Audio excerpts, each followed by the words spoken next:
Howdy, gang. See, we are doing a boss guide for all the major bosses today. I'm at the end of my journey to get the platinum. I just need to grind out some experience levels to get the last few skills. So, we'll just keep replaying the game.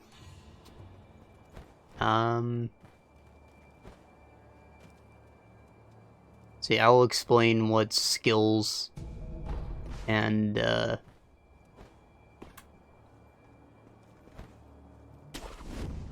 I'll explain what skills and tools I use as they're relevant. Otherwise, I have max health. My damage is pretty high since we're on like the 6th playthrough now. So things will be a little different, but I will still go into detail about whatever I know. Anyways, we're gonna do our first boss now, Gyoubu. So there's an eavesdrop nearby that tells you that the animal is afraid of fire or something like that. So you can get the firecracker from the crow mob a while back. And you just use it, the horse will go into a flip out animation, and get some free damage in on him. And it's basically the only tool you'll need. So when he starts to fight, he's just gonna come at you and do a taunt animation. It's free damage, just go for it. Don't be defensive at all. Wail on him. You know, run off, probably come back at you. He swings from the right, so his left is generally pretty safe. He can still attack you from there, but it's slow and easy to dodge.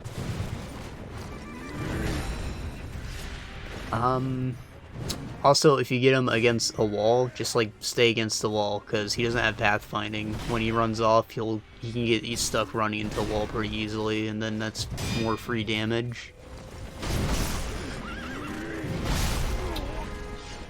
Otherwise, keep your distance, get in attacks when he sweeps. Sometimes he'll do a grapple attack, which is the first skill in the prosthetic style you can pick up. It lets you grapple right to him and get a hit in, which will cancel the attack. If you don't have the skill yet, you can still run up to him and hit him if you do it in time, and it will cancel the attack anyways. This fight's just a lot easier if you have the move, though, so I recommend getting it.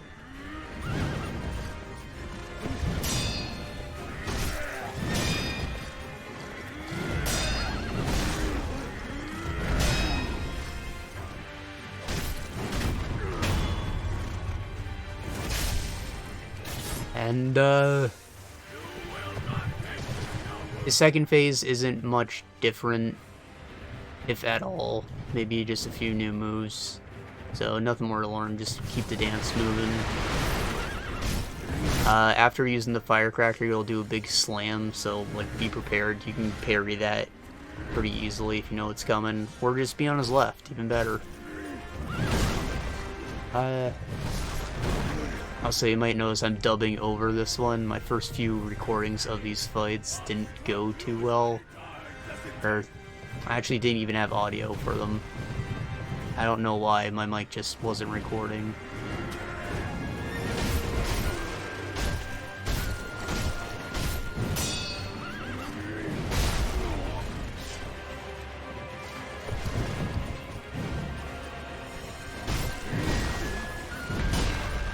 As you can see, I'm fighting a little sloppy. This is the first... I literally just booted up the game when we did this. And I'm talking, so it wasn't... I haven't been paying attention too much. This guy's a joke to me at this point, but for you, keep your distance, wait for him to charge at you, use the firecracker, stay against the wall, keep to his left. Those are all the tips you really need. Also, that grab mood there, that's pretty... I think that's poor communication on the developer's part, because, like, why would you get grabbed with a spear? The spear can stab and it can sweep. That grab was definitely a stab. Like, you should be able to Mikiri that, but you can't.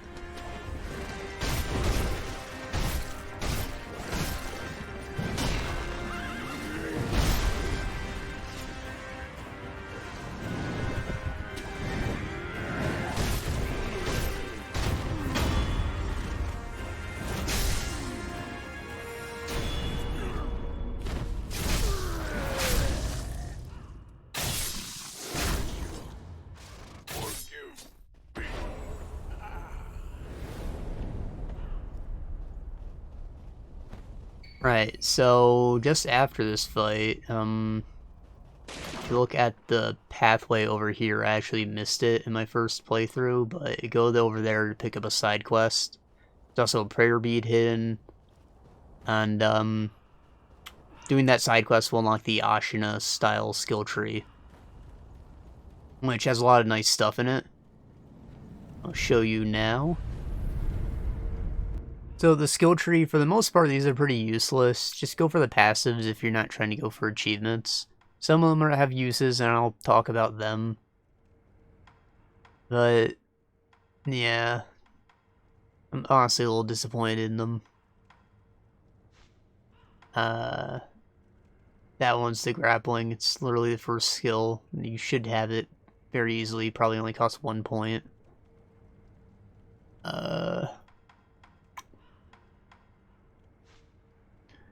Right, so the Ichimonji is like the best punish in the game. It's what I use most often. If you have a fast playstyle, it makes take some getting used to, but once you've learned some patience, it's basically the only one that I actually use it anymore. And there's also the double variant just over there. It's just 2 of them and quicker. Just better. Straight upgrade. And the passives in here are like you do more damage after perfect deflect. Take less posture damage from deflecting. Higher posture, just a lot of good stuff.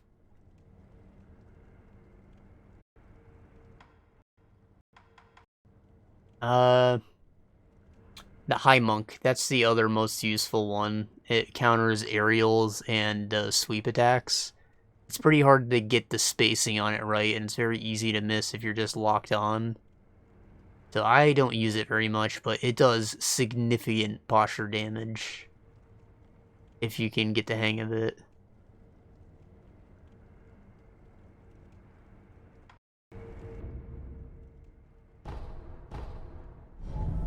Okay, so alternatively, you could have gone and used the bell you pick up from the old woman to go to the Hirata estate and fight Lady Butterfly first instead. However, she is entirely optional. But I recommend fighting her. There's a lot of good stuff over here. So, Lady Butterfly, first off, you're probably pretty close to having a health upgrade now with prayer beads. So if you come over here, watch me get annihilated real quick.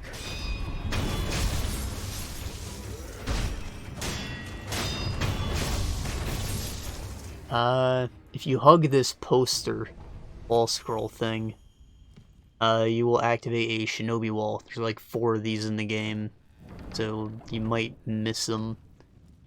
But just over here, there's a box with a prayer bead in it. And on New Game Plus, they become either Divine Grass or a Jizo statue. So they're worth picking up, because those are very, very good items to have.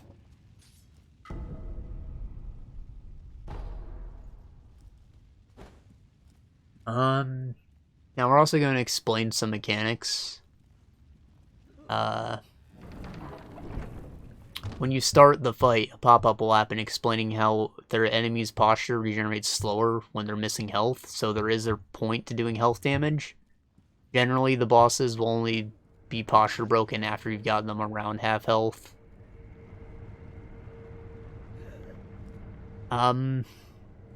But also, if your posture is very high, you can hold the block button and it will regenerate faster.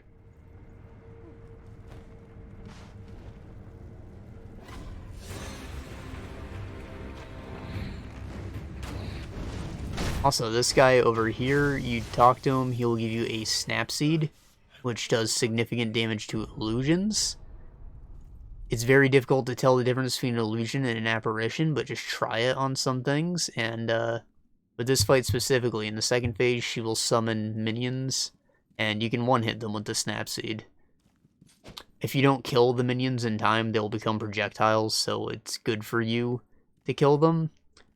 However, the projectiles can be blocked by the pillars in the room, so like they're not that big a deal. And also, you only have that one snap seed, and they're pretty hard to come by. So I wouldn't recommend relying on it at all.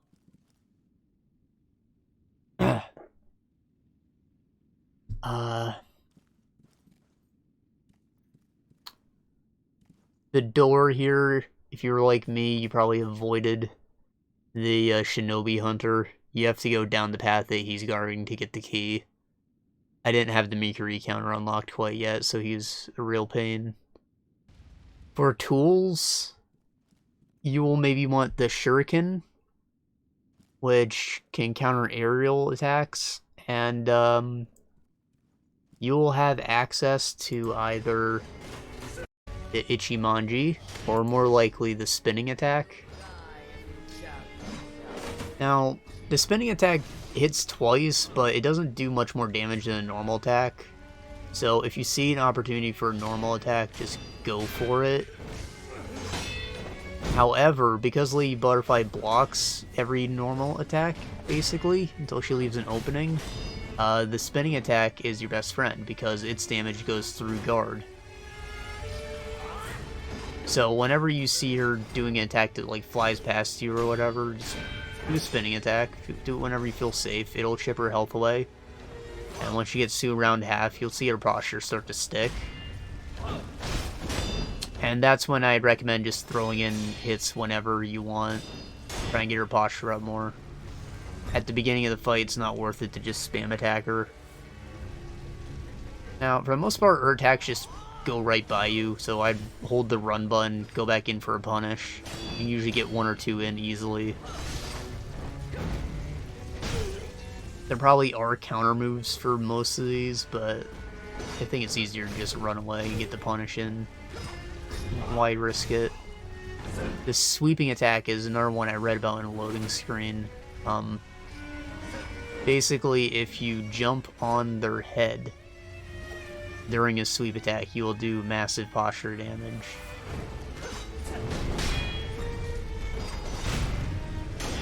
You can jump on their head whenever. They don't have to be doing a sweeping attack, but it only counters when they're doing it. You can also get in a couple aerial swings, but they do negligible damage, so don't worry about it.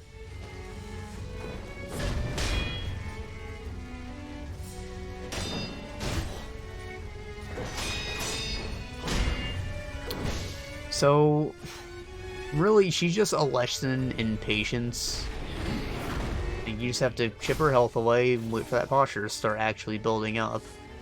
None of the other bosses in the game feel like this. She's just a tutorial for this one mechanic. And the fight lasts a bit too long, in my opinion. She ends up filtering out a lot of players.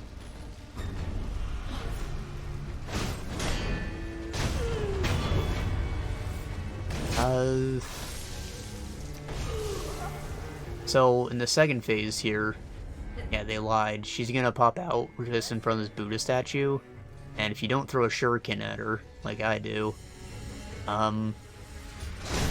you'll be able to get in 2 or 3 free hits, and if you keep the pressure on her, she won't summon her minions for a while.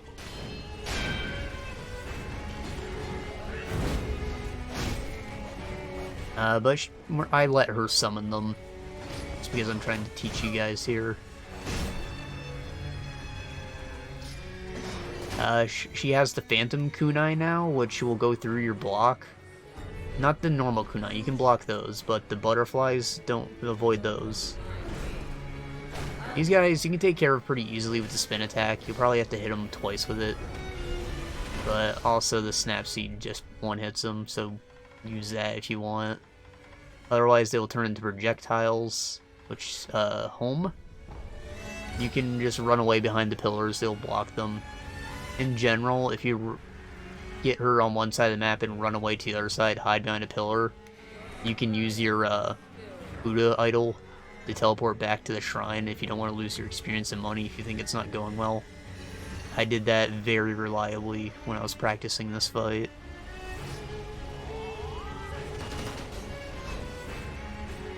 Otherwise, it's just more the first phase. He's got a few new tricks like the Phantom Kunai and the minions, but like once they're gone, it's just more of the normal fight. It's really not that bad. Get all the practice, master her moveset during the first phase before you have to worry about the other stuff, and then you'll be good here.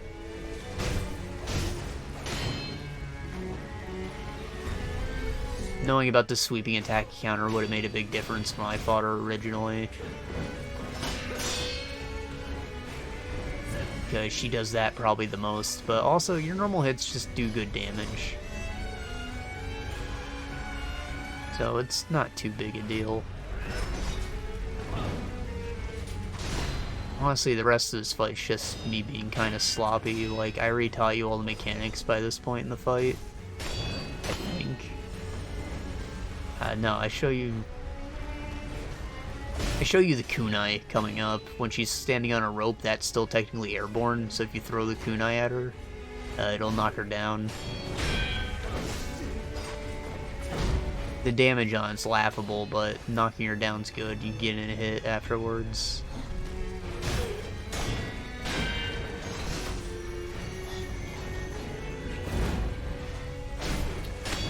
Also, I'm using the Lazurite kunai there. That's the final one.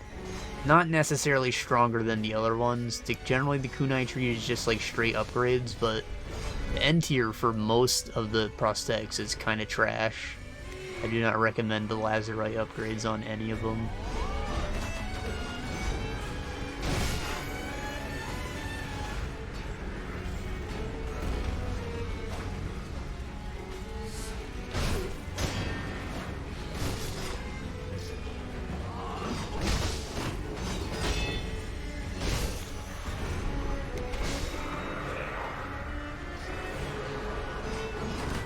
And when you defeat her, she will give you like a Lotus Blossom or something you can give to Kuro later on to get that third extra life.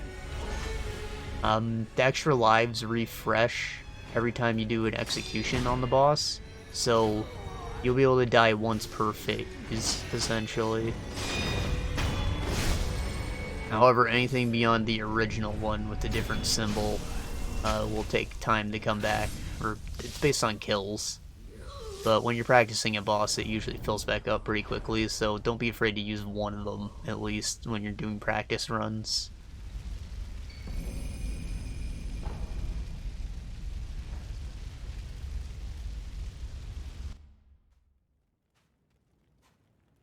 Alright, the Blazing Bowl. This isn't necessarily a boss, but I think it'll give people a lot of trouble.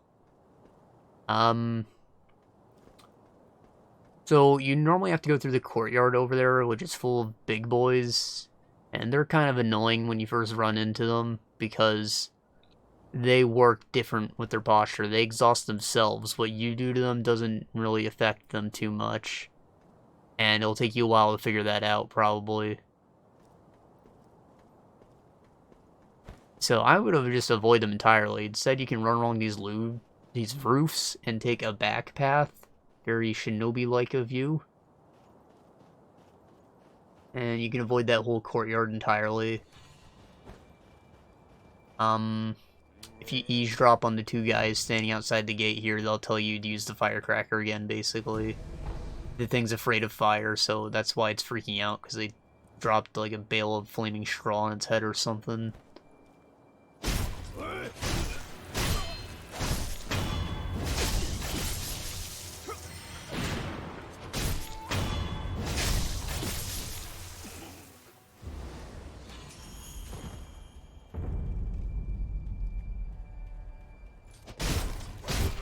If you're on New Game Plus, you can use the Puppeteer ninjutsu to make one of these guys an ally.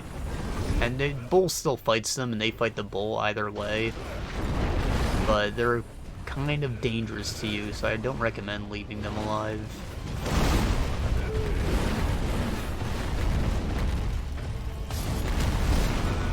I kind of let the bull harass me a lot when I'm trying to explain that about the guys.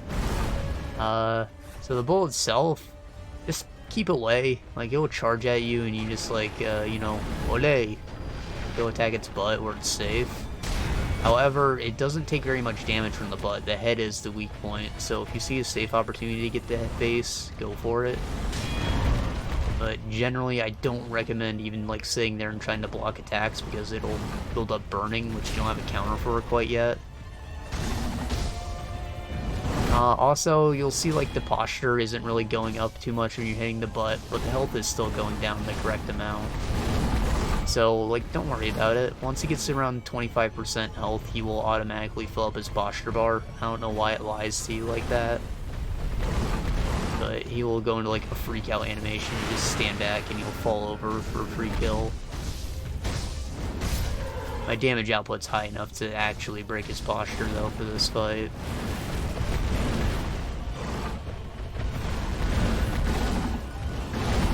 And, you know, the Firecracker, of course, makes him freak out when you use it. So that's some free hits.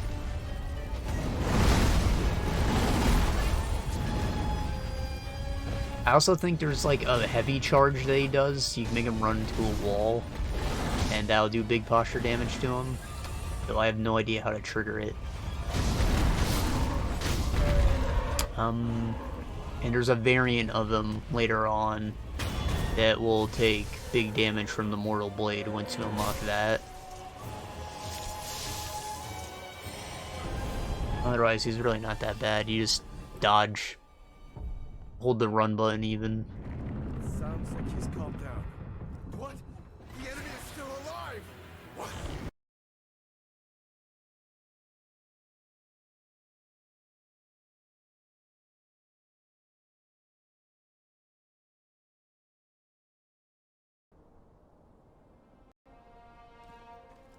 Alright, the armored warrior, something like that. He's again a mid-boss, but he is actually unique. He doesn't appear multiple times in the game. So we're gonna cover him. He's also a bit different of a fight. So this guy is allegedly from England. He came here to look for the rejuvenating waters for his son. See, he does a big stab move. You can read that easily. His attacks are slow in general.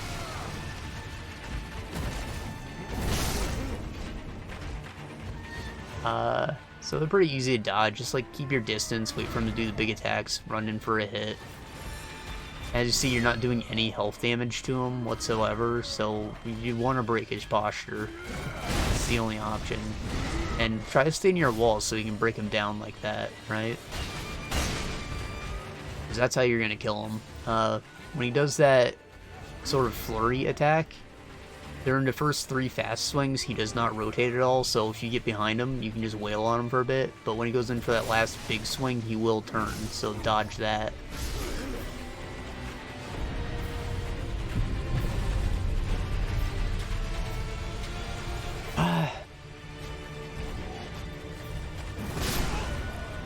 So...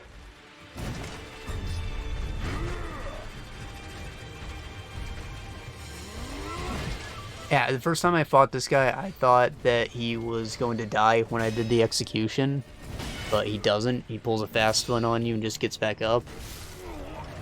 So don't be fooled. You will push him when you do the execution, which is why you want the doors broken down. So just line him up like a pool ball, make sure he's near the edge initially, and just push him in whatever direction you're facing once he's ready for the execution. And he'll fall down and yell Robert. The game sets the language to Japanese by default, so when a lot of people are just like, what? When he yelled Robert in English? I have it set to English voice acting though, which is actually pretty decent. So it didn't go over my head. I understood his whole story. And that's all there is to him. You know, his posture doesn't go down at all. Just keep your distance, go in for the hits when you can. And learn the timing on his attacks so you know when it's safe to go in.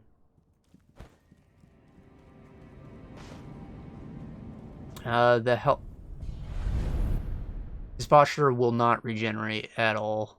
Like, that whole mechanic is just irrelevant since he doesn't take health damage.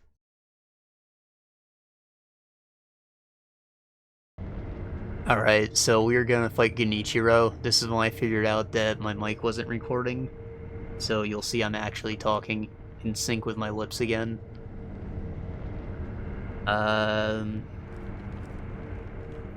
Right, so when you get to this checkpoint, you can go through this guy. You get easy access to the boss. And he's basically just like the young samurai you've been fighting on the way in here.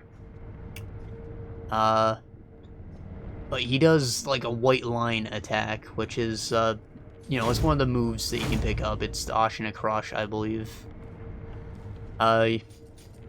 Now, generally those will go through your block, but his are parryable. So going in and just like rapid parrying those 3 quick attacks is the key to breaking his posture really fast. Because his attacks are so slow, like they're just long wait and then he goes in for the attack. Very movement with intent. That's the Ashina way.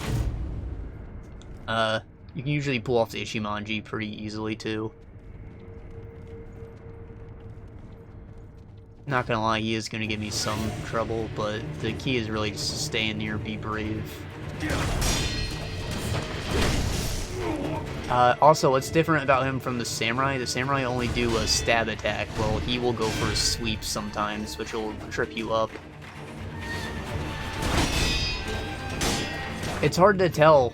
It has to do with, like, the stance that he's in. Like, it just comes out of the sheath and he does what he wants. You don't know if he's going for a stab or a sweep, you know? This guy's actually kind of a prototype for the final boss.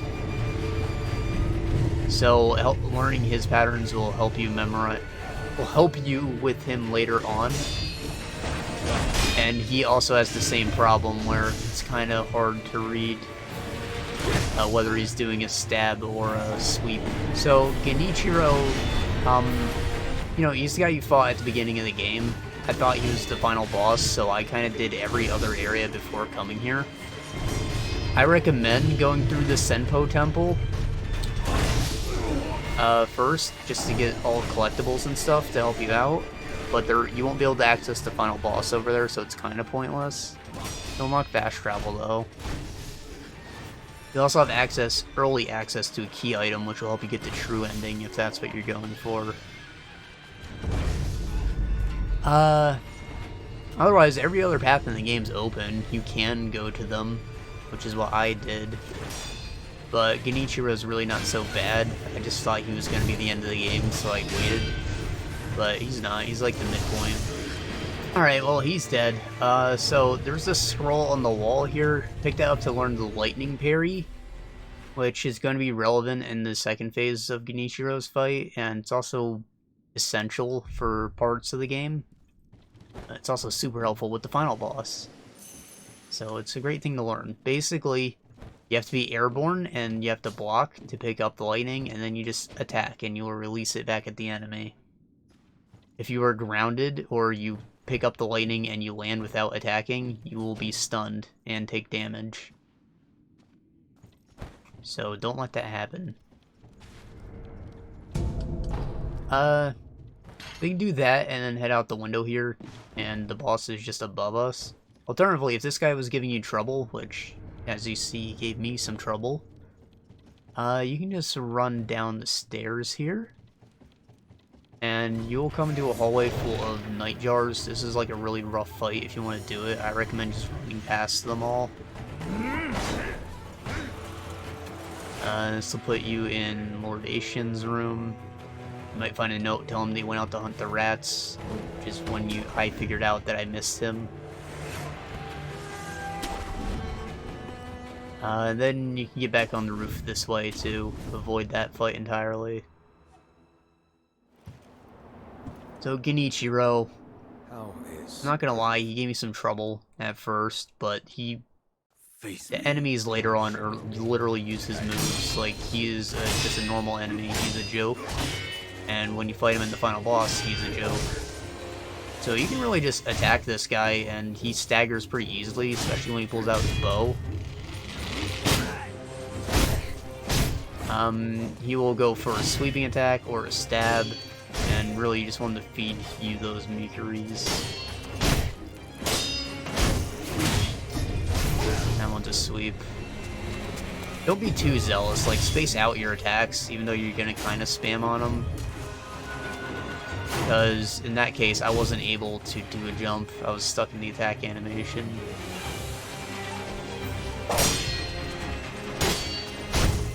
stay close to him. When he goes for a jump, you just like step to the side and get an easy attack in.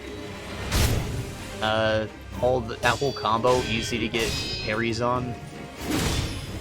He'll usually do a sweep after the landing and a stab after the combo.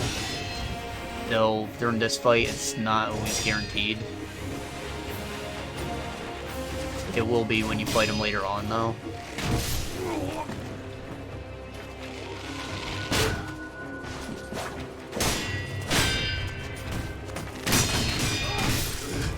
I don't even recommend using any skills or prosthetics in this one. Like, just stick with your core. The Firecracker is actually one of the best things in the game, and it works on every guy. So use that a few times if you want. Fistful of Ash probably works well on him too. If you weren't aware, the stabs can be parried. They're the one fate. What's it called? I'll call it a fatal strike because I don't remember. Perilous attack. It's the one that you can actually block, but it has to be a perfect block.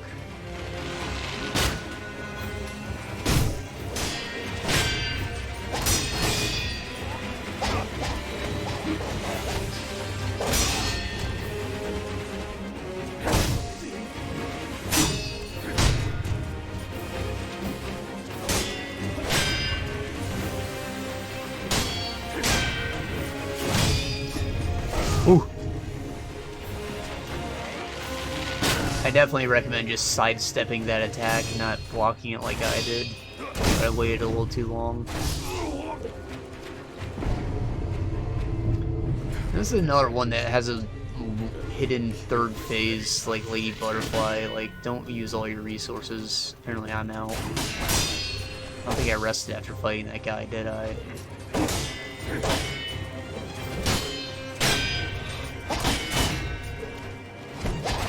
It's fine. His second phase, the third phase is a bit easier, which is nice because, you know, because you just went through this one, you didn't see it coming.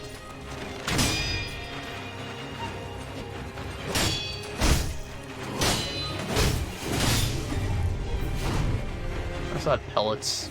Use those. Keep alive. Or you can die.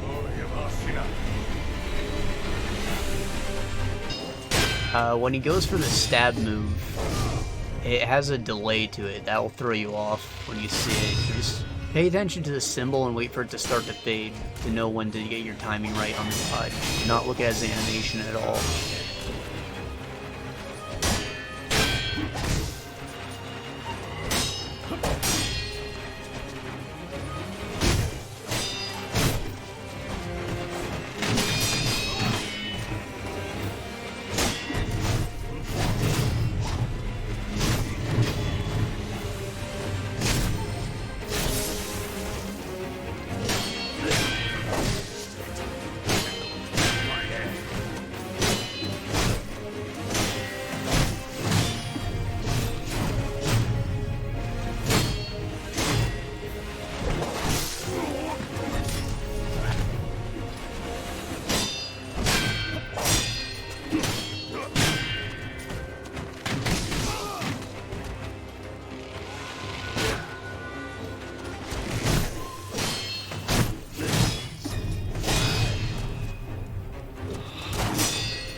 Now, what I like about this fight is that Genichiro is very aggressive, and I fight him the exact same way.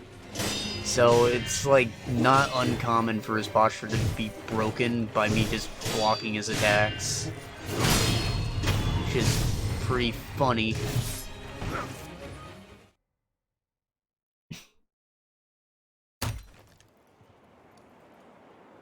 Impressive. Alright, so second phase, he's going to immediately come at you with a charge, which can be meat read. I know he's in the air, but trust me, just dodge into it. That's a lightning attack. You can either dodge it, or you can go for the lightning parry that you just learned, but you're probably too scared to use it at this point. This is the one that you fight at the end of the game, so he will guaranteed do the stab at the end of the combo. You want that. I want to show you the lightning counter. even though I could just end him right now. On for a grab.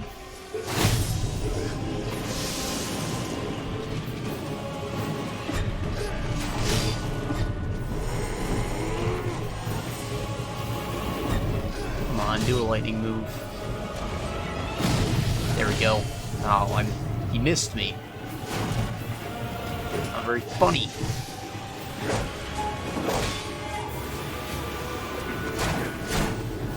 Come on.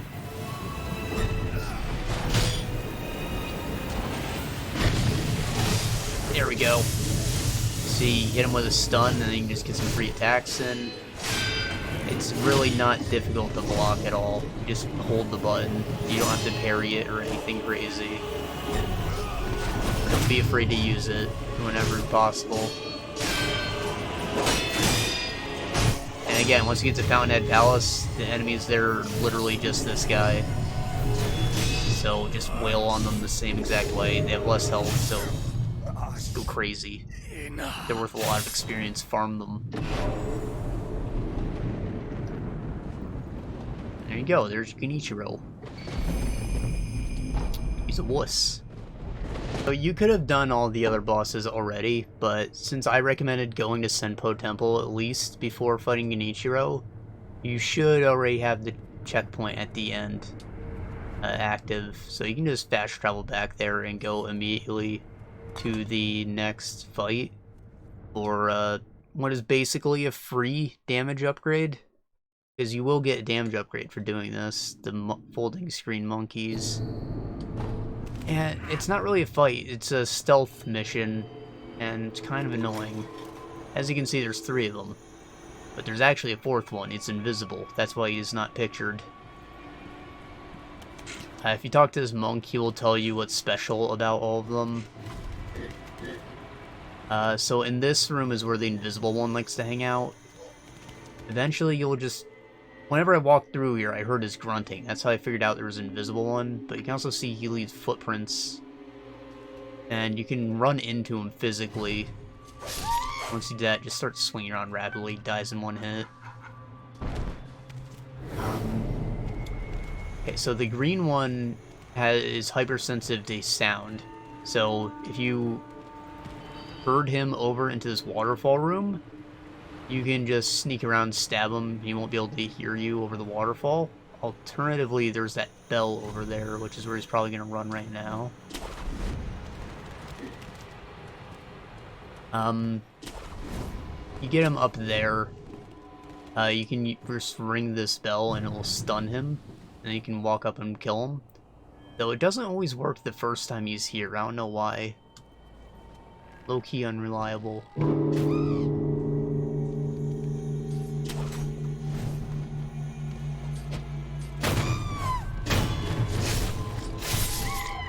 Okay, now the purple one is hypersensitive to sight. So, like, he can't hear you at all, you can run up to him, just don't get seen, which is difficult, because he's usually in a good vantage point. However, in this room, there's this door you can open up, and the wind will blow out the candles. So, while you could technically sneak up on him from anywhere, if you happen to get him back in this room, you will be invisible when he comes back. Also, some of the monkeys summon illusions. They build up fear, which I will explain later on, but basically don't let that meter get full. And just deal with the monkeys, because they're a pain. If you're having trouble finding them, look for the footprints they leave behind. It'll lead you right to them. There's the purple one. Let's see if I can... Yeah, he's facing away. You should be easy to sneak up on.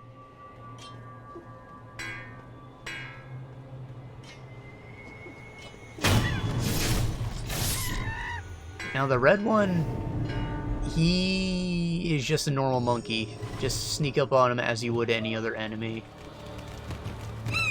I've even managed to hit him with a kunai once. Whenever he's solid like that is when he's vulnerable, I guess. I don't know what determines that, but if you manage them with a kunai, just run up and finish them. Alright, so another one that I want to give some help with, just because it's a different fight compared to the rest of them. The Snake Eyes.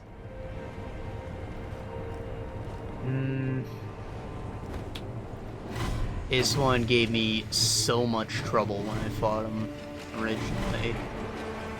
So basically, my cheapo strat was to go back to what we did with Lady Butterfly and just use the spin move to go through their block. Because they just block your attacks, right? And they have this nasty grab move.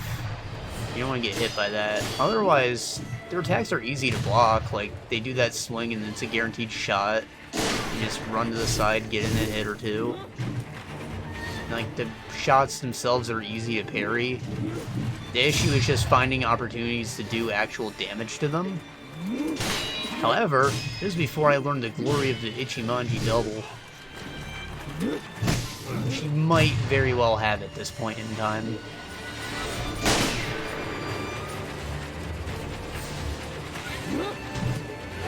I'm just gonna... See, it's very strong.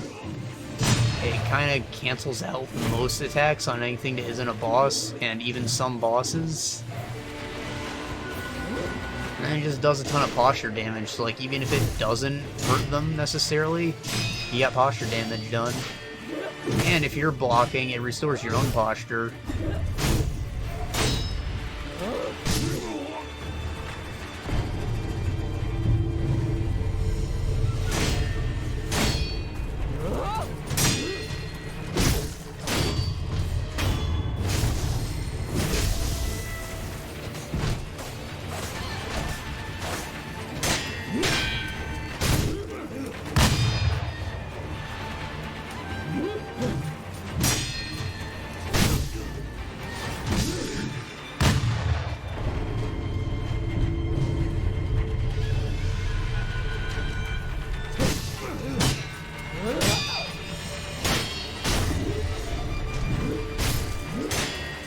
That was very dangerous, what I did to try and jump over the grab like that. You very well could have pulled me right out of the air.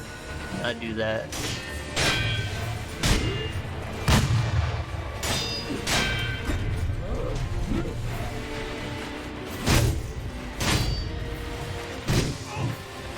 Now, the thing with the Ichimonji double is it has a long delay at the end, which is why you gotta use it when you're safe. But if you go for the second hit, you're almost definitely going to get hit most of the time.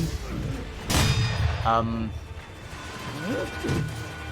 actually explained this during a stream, but I'll do it when the attack's not happening. Eesh.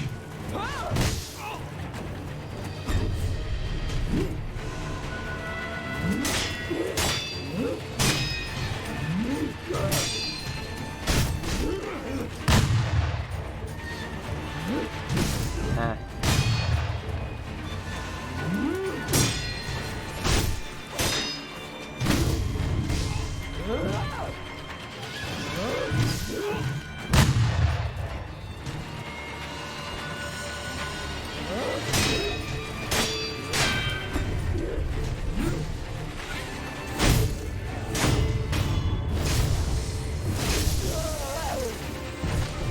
Okay, so there are three parts to an attack. The wind-up, the movement, and the delay. This one has a long wind-up, quick movement, very long delay. Now, generally with, like, games where you can pull off combos, you'll be able to start an action again towards the end of the delay before it gives you your movement back. This is very much the same way, so when you do the double Ichimonji, like the middle of the delay animation is when you will be able to start blocking again, and that is the key to not getting your ass handed to you during a boss fight. You just have to be ready to hold the button towards the middle of that end animation. Also, the long startup, it can be significantly shortened by casting it in the air. I don't know why, but it is like a whole half second shorter or something crazy. Okay, so we're now at the gun fort, and we're gonna fight the Centipede man. So first off, if there's a locked door behind him, if you don't have the key, go back and talk to Kuro in the library, which he opened up after you talked to Lord Isshin. And, yeah, the key will be right next to him. I missed it because I went here, you know, before I fought Genichiro, and I just thought the door was locked. I didn't know what the key I picked up was for. It was for here.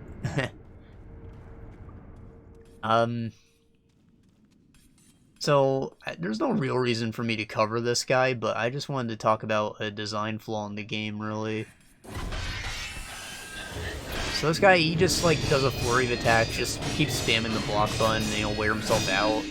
And then he'll go in for a sweep attack, which you can bounce counter. That's literally when I learned about the bounce counter.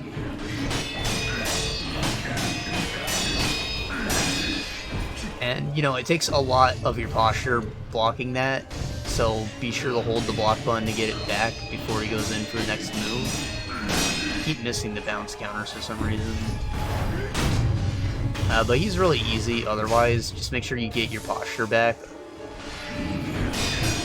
The design flaw I was going to talk about is that every time you go in New Game Plus, the enemy's damage goes up, right? And your damage output's going up too, so the fights are getting shorter. However, mechanics like this, where you're just supposed to block a flurry, start to become impossible to do. Because they're doing more damage.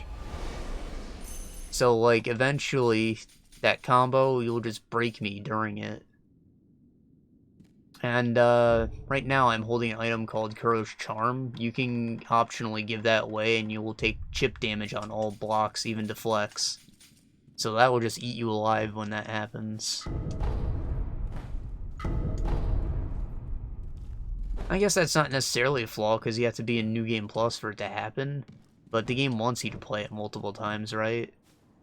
And I don't feel like certain core mechanics should start falling apart when the damage values change. We're actually going to keep going for a second to explain something.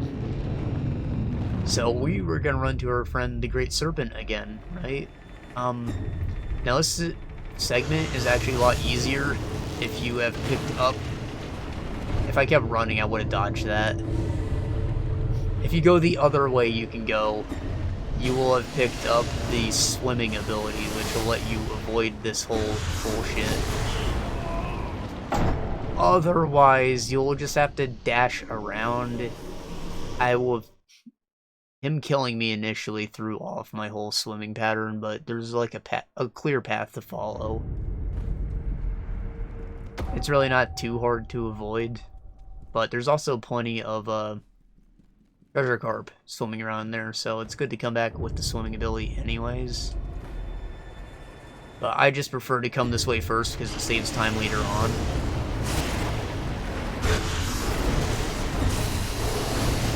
I don't even see him coming. I just try to like keep away from his head.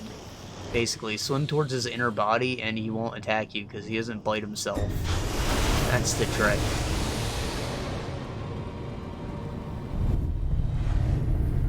And also just spam the dash button. You know, I guess we'll keep recording because it really doesn't take too long to get to the next boss. Like, you're gonna come into a big open area right now, and there are secrets to go to if you're trying to get the true ending. But for the most part, you do not need to explore here. Jeez, what am I doing?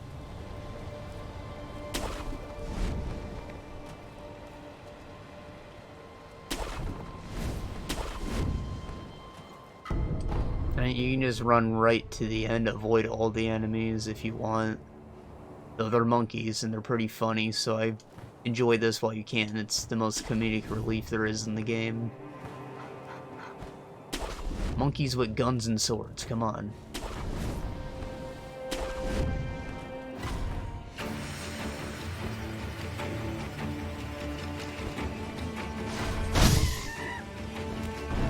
My favorite thing is this. These ones that move at 2 FPS because there's like tons of them around. You just throw that and they all have a heart attack. they aren't worth any XP, so like, they're worth 10. But, you know, it's pointless. You can kill them for fun if you want your frame rate back. But that's why I recommend just running by all the enemies here, because they're not worth anything. Down there are a couple really strong monkeys that I don't really know how to fight. But they're worth XP. Alright, the Guardian Ape. So, you are going to want some things with range here. Also, the Flame Vent is very good. I recommend having at least a spring-loaded one. This is the next one up. It functions exactly the same, just better. See, there is a skill you can pick up to combo with the Flame Vent. It's this one. After casting it, you will enchant your weapon with some fire damage temporarily. It's not the most useful, and it has a pretty long delay, but it's just more damage. Not bad. Takes a long time to get. You probably won't have it yet, honestly. So once you picked up the Mortal Blade, it doesn't really tell you, but you picked up a new ability to use it, the Mortal Draw. And this costs some spirit emblems to use. I'm gonna show it to you. It's just like a really long-range attack. That black mist goes through block, but the sword itself does damage as well. So you can use it on a block, but you can also use it for an opening, or in this guy, in the case of this guy, he doesn't block at all, so it's not a bad option. And it just has good range, right? And once you're out of spirit emblems, you can still use it, it just does less damage. So it's just a range attack at that point. And Keep Away is the name of the game here. Probably refresh my spirit emblems. This is the only thing I use money for anymore. However, I didn't know about this for a very long time. I just kind of noticed it eventually.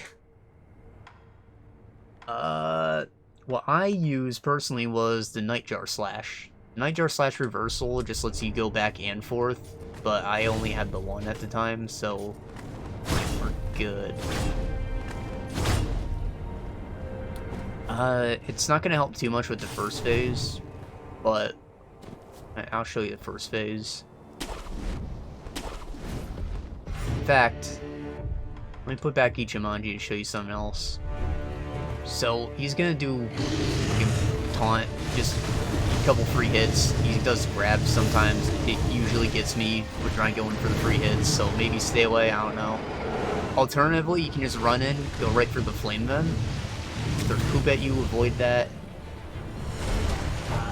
So just stay away from him, really. He moves very erratically. But when you see him laid down, get behind him and you'll be mostly safe. It's gonna take a second to use the charged Flame Vent, but once you have it, crap.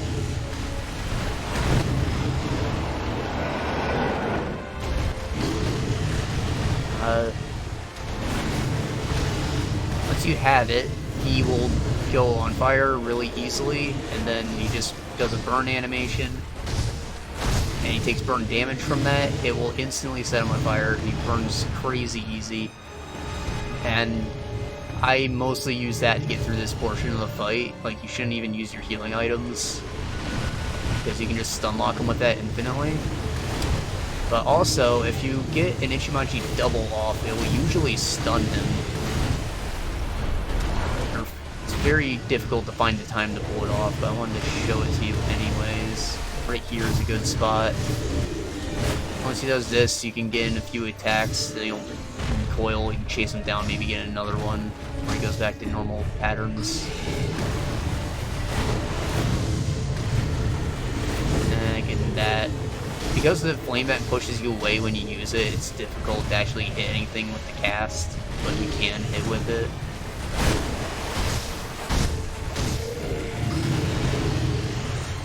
You see, the Flame Vent did so much burn damage, but no posture, so like, he's gonna die from missing health, not even from breaking him. This is the easy part of the fight. It's the second one that gives me trouble.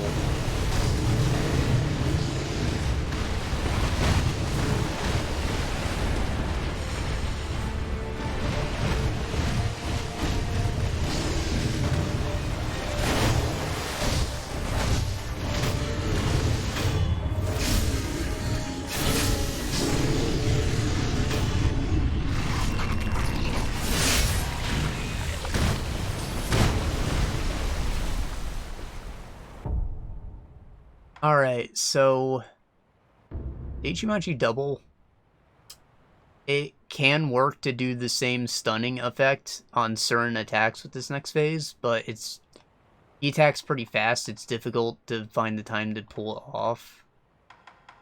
The jumping trick, of course, helps, but my first time I just used a Nightjar Slash.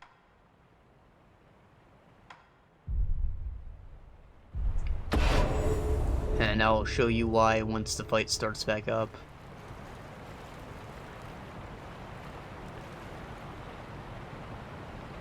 So he is immediately going to go into a Scream move, which is going to cast Fear. If you let your Fear gauge fill up, it's an auto kill.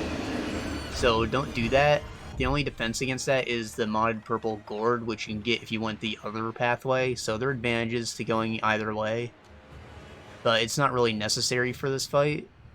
However, drinking it will instantly get rid of whatever fear you have, and they give you some resistance to build up later on, so you might even run in to the Scream and get in a free attack or two if you have this. Though I don't risk it generally. Maybe just like the last 2 pulses of it. So otherwise, I just want to keep away from this guy. He like dives in at you, and he does a big sweep. So if you keep away, you can dodge the dive, and then you can start running around and get in an attack or 2 from behind. And that's why we want the Nightjar Slash, just to help close the distance when that stuff happens. You can also parry those attacks, but it's not really worth it, in my opinion.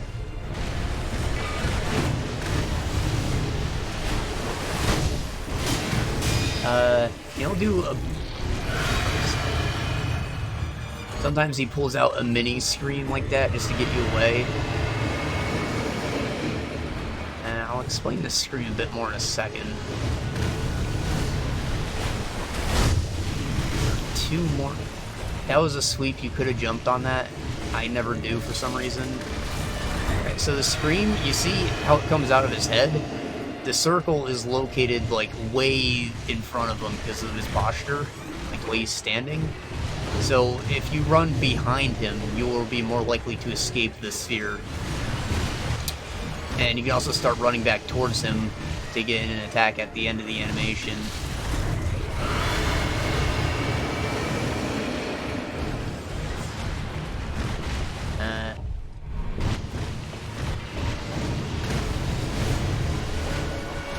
There's one more move he does. Let's see if he ever pulls it off. He always does this in a set of 2, so like wait and then get an attack. Just gonna do his thing. See how there's like just at his ass where it ends. He's gonna go for a jump dive, so I'm gonna take a second and drink my gourd just because I have it. Or it cannot happen, okay. Sometimes he'll do a big overhead swing, alright? Or he can kill me. Great. So when he does the big overhead swing, that's the one that you actually want to block. Or parry. If you parry it, he will get stunned.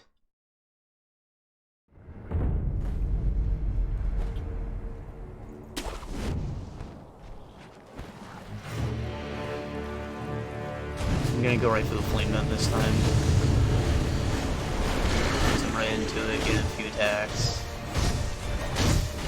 You might even get him down to a third of his health, go into his stun lock right from there.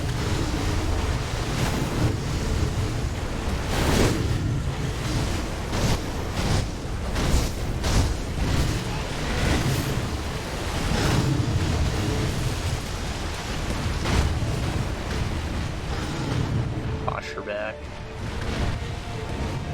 Just poop. the poop causes poison damage. You can get the green gourd from the shop down in the ravine that we avoided. That helps with poison, of course. It doesn't cure it, it just helps with the build-up.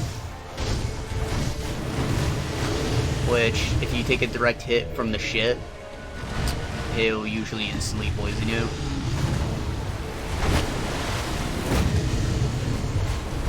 So it's really not too helpful. Not to mention it's expensive. There, easy.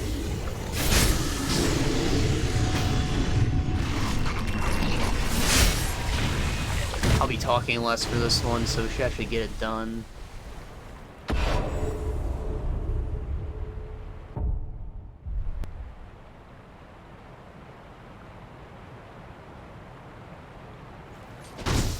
Monkey butt.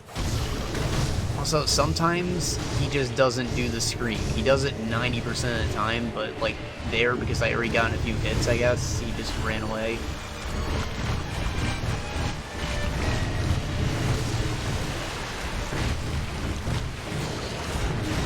Two, 1, 2, Nightjar. Just gonna scream. He's in a bad spot for me to run away because he's too close to the wall, so like be aware of where you are in the arena. Sweep. There's a dive. Do a Nightjar. I missed him just barely. There's a freaking gnat trying to get in my eyes, my nose. While we're playing Sekiro of all goddamn things. Right, there's the big slash.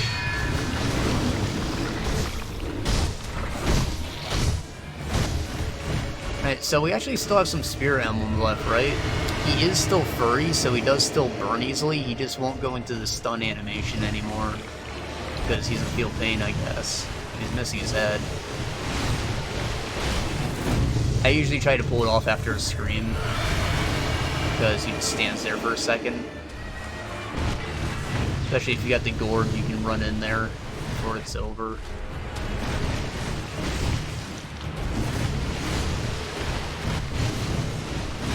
Trying to not rely on the gourd though, because you probably don't have it at this point in time.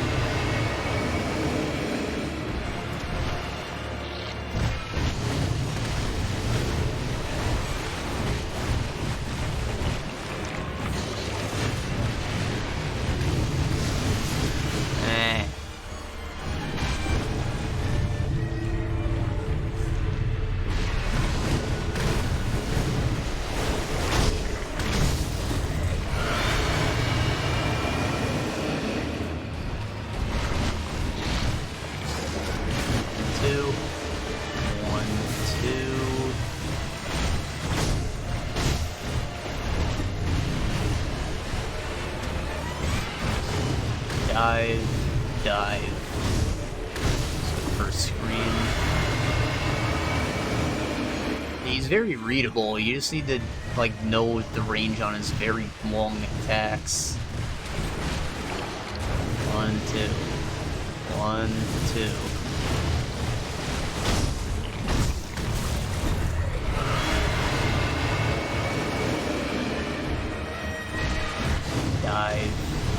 Dive.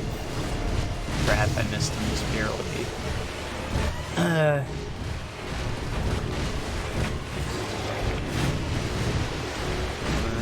2. There we go.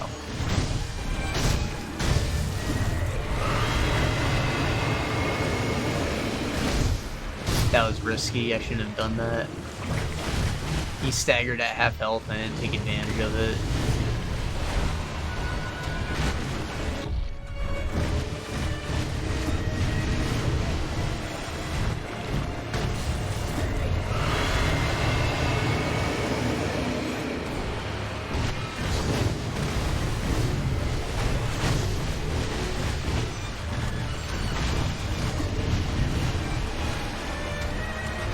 Come on, do something easy.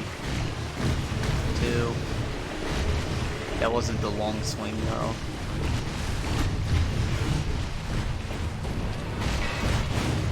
Dive.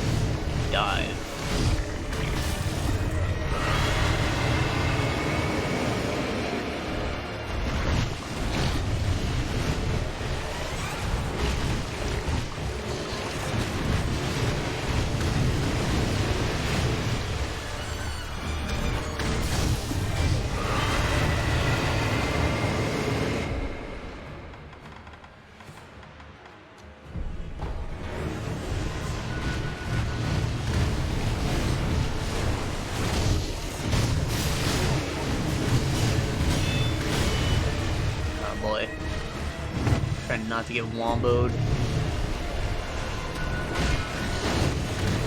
Once you're in the attacks, it's very difficult to get out, which is why I just recommend keeping distance even now.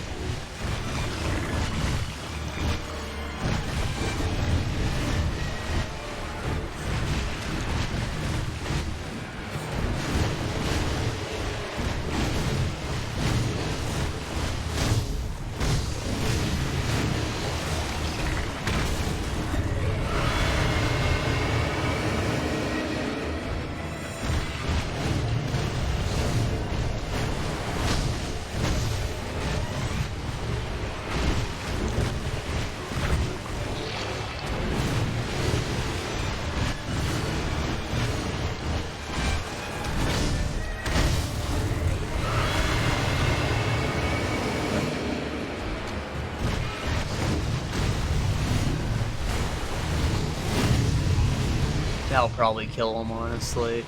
Just sit back and watch him burn. But you know I want that finishing blow.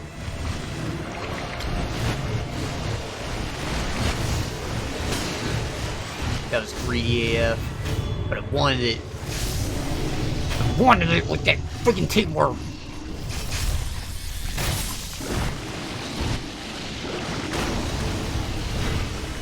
It's a centipede. I think that's why the other guys are called centipedes. Probably because they're infested. There's nothing else very human centipede-y about them.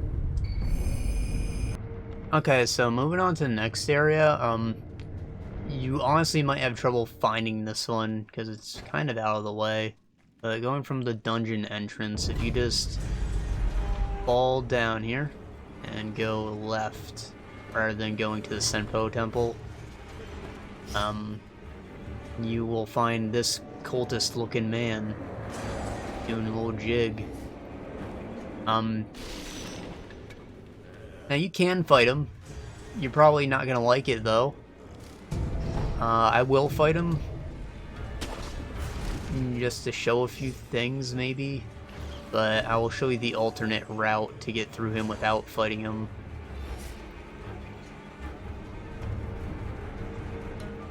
So, if we head back here... Oh, I didn't get to him fast enough for a stealth kill. Head back here to where you started the game, like in the well you woke up in. You now have the grapple hook, and you'll be able to climb up that ledge that you probably thought you should be able to climb up before.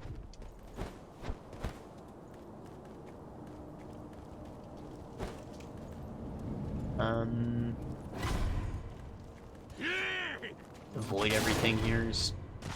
Whoop! My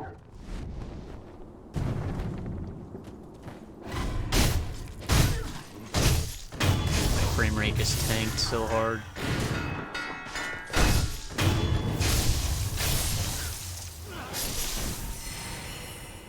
You can't do that, or you just zoop. Here's the start of another side quest. You want to talk to that guy? There will be an assassin waiting for you here. This is a normal enemy later on. You probably fought him trying to pick up. He set a brook and if he... Hey, you there. Oh, come on. You gotta fight him. You probably fought a few of these guys already picking up prosthetic tools. But, yeah, they're just a normal enemy. This one has more health than them, of course. He still kind of beats my ass, honestly. What's really weird is at the end of his kick combo, it's a stab with his foot. So you're supposed to Mikiri his foot, which is really ridiculous. Which is why I didn't think you could do it at first. That's a sweep. So I guess you have to fight a mid-boss either way. And no, you cannot get a stealth kill on him before. You can get a single free hit in, but that's nothing.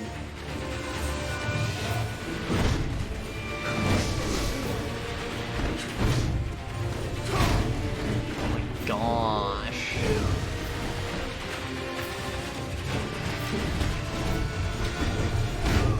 Damn. Okay, this guy is like really throwing me off right now, man.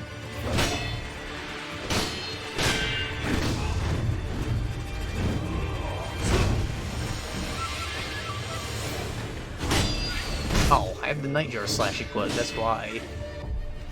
Sitting here trying to do an Ichimonji.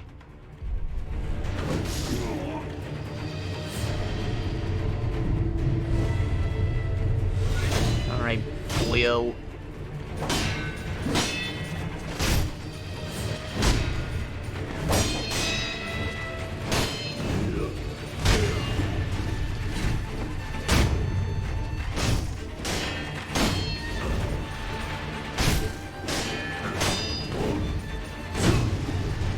There are a few variants of this guy that have, like, poison on their kicks.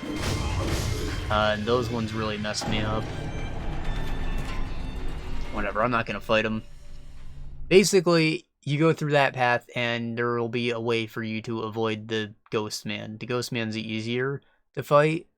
However, you probably don't know about apparitions yet, right? So, apparitions are just these Shichimen monk cultist skeleton guys and the headless enemies, and that's it. Nothing else. And they can only be hurt when you are using the $5 off coupons. You probably have no idea where to find these right now, but the blue samurai in the castle will drop these if you're having trouble farming them. And if you use the Senpo style stuff, if you found that skill book yet, you can increase your drop rate with passive skills through that if you need help with it. Otherwise, you won't really be able to block their attacks, and your attacks will do next to nothing against these guys. Though, in general, these coupons give you a slight damage boost against everything if you just want to use them. And there's, of course, massive fear buildup with everything, especially if you get hit with the orbs, which are just casually floating around. So, like, that's an auto kill. It's just really frustrating. If you go right in and wail on them, though, you should be able to stun them out of casting most of this crap. Which is what I was trying to do, but the fear buildup was getting to me. And he's going to teleport away, show up at one of the ends, ideally the one farther from you. And you can run to the side to avoid this laser, and just go in and wail on him again.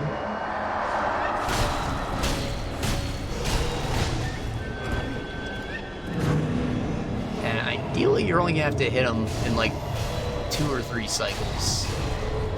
You don't have to do that too many times. I don't know why it took so long to execute him there.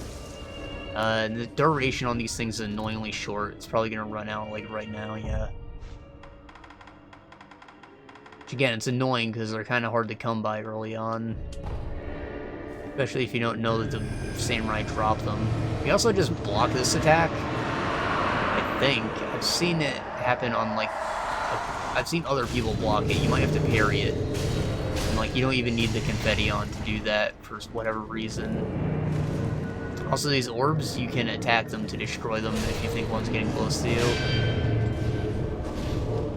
It's teleporting away, he's just gonna do the same thing at the other side.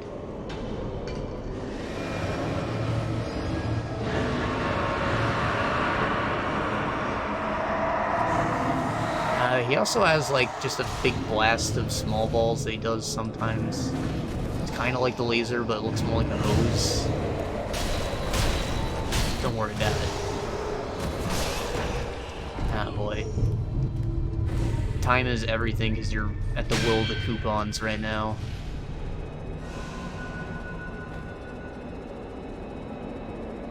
He does take some damage from normal attacks, just not a lot. Like, it's not a fun time, but you can technically do it otherwise.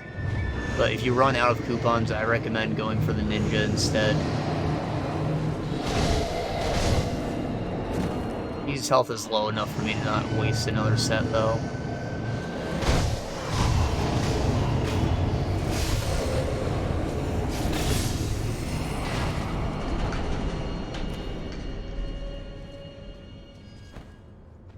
Right, and then there's a grapple point somewhere. I don't think it's this one. That's where we came in. It's over here.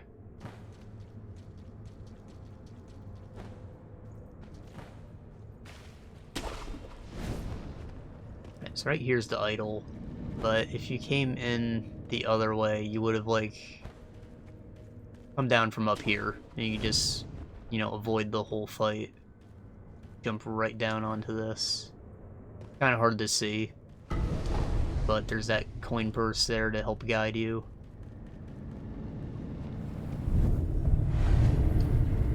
Alright, so the reason I recommend fighting the Guardian Ape first is that he's gonna come down here and wreck this whole camp, so there'll be less Snake Eyes around.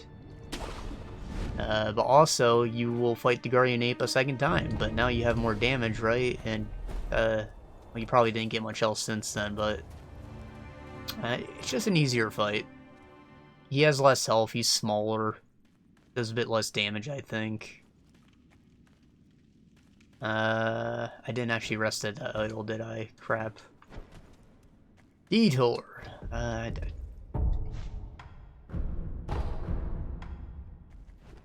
Yes. Right, so he's just more of the same, really. It's just a shorter fight. Well,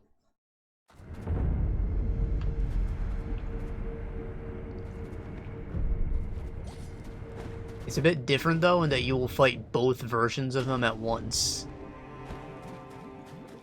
I guess that the damage being smaller is justified by the fact that he's using a normal katana now, as opposed to the big thing that was stuck in his neck.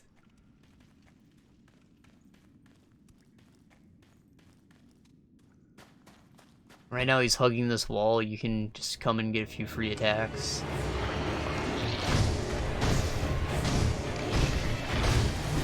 Run away. I don't know if he actually has less health or not, but I feel like he does.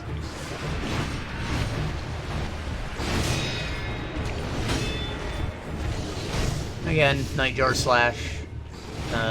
Flame Vent's useful, but I'm gonna save it for the second part, where the other version of him comes out that'll actually be affected by it. I think I re-equipped Ichimonji though, which I prefer.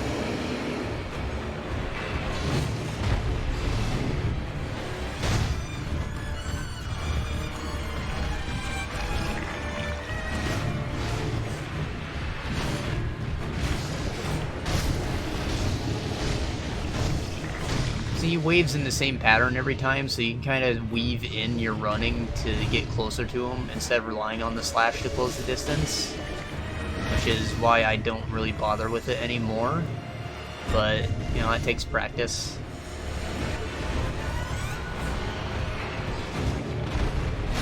Ow.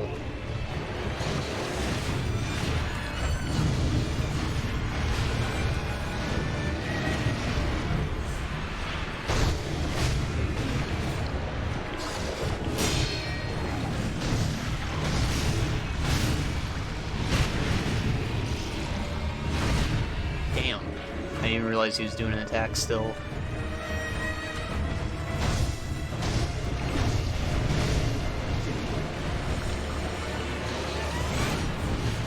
Now this fight's actually entirely optional. This boss isn't here if you haven't fought the ape yet. However, you do get a damage upgrade for doing it, so I recommend you do it.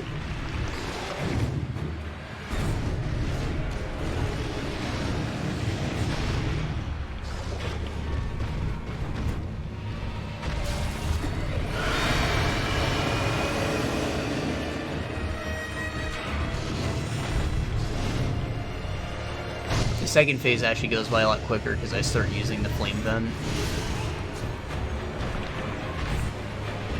He's honestly messing me up more than I should have let him right now. Freaking gnat went in my ear.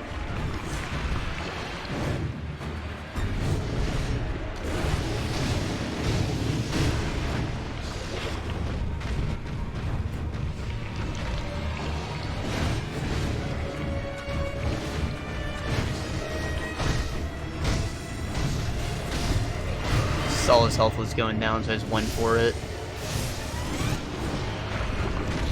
Alright, so now he's gonna call in the mate, and before he does that, you can get in some free hits. This guy is called Brown Ape. He is not the Guardian Ape, he's their mate. I Obviously, Flame Vent works on him. He has a lot less health than before.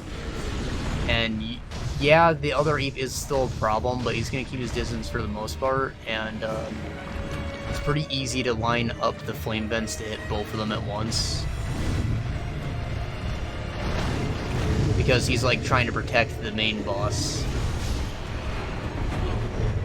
Also, you can execute him, so you'll get one of your lives back when you kill him.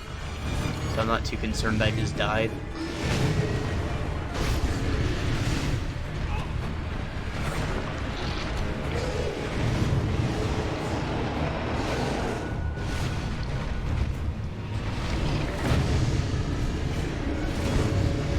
Ah.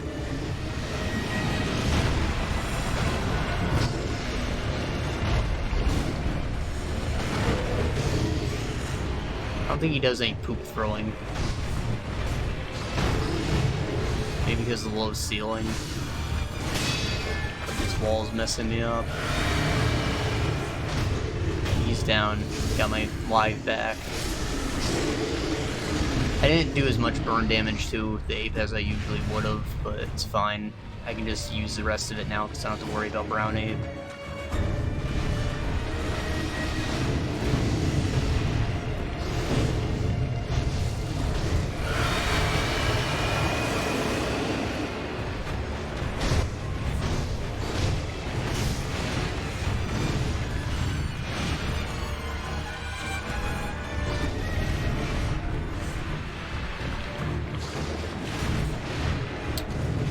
Right, this also happens so close to the previous fight that, like, you should still have all that muscle memory in you, and it probably helps it go by quicker, too.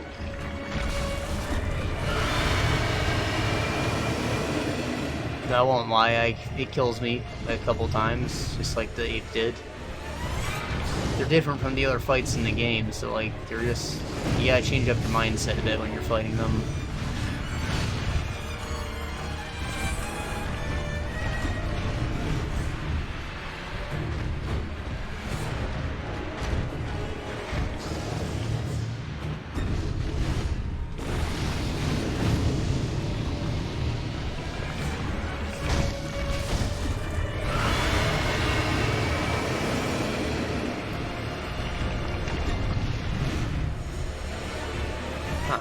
Now I'm thinking about it, I guess you can split, like, a lot of the fights into two different categories. The ones that are aggressive and the ones that are defensive. Because, you know, we're just keeping our distance and going in for hits whenever we can, like we did with Lady Butterfly, like we do with, Owl, like we do with Guardian Ape. Plenty of fights like this, actually, now that I think about it.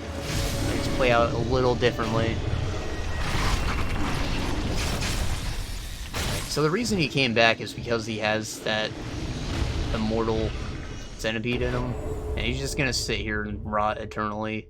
But if you have the Mortal Blade, which you do, you can end him for an achievement, and I think some experience too.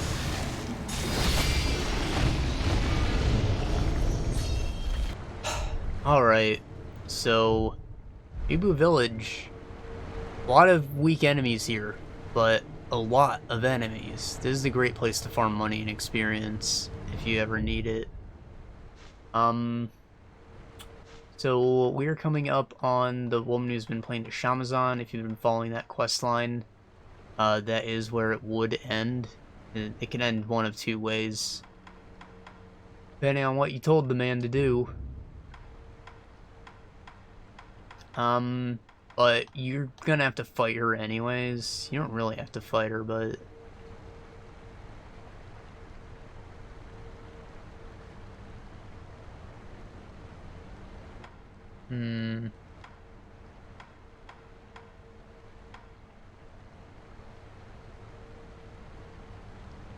Right, this one doesn't cause the poison status, I don't think.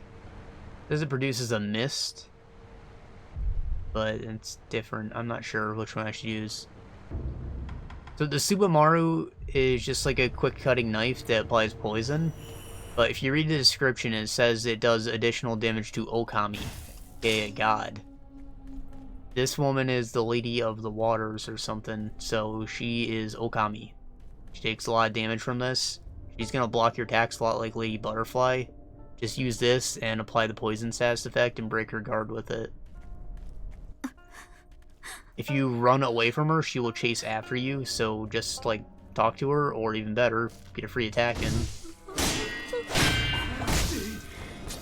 She is an apparition, but you do not need the coupons to fight her, though they do help just a little. Alright, she's a comboer. She does a sweep attack. I don't think she stabs too often.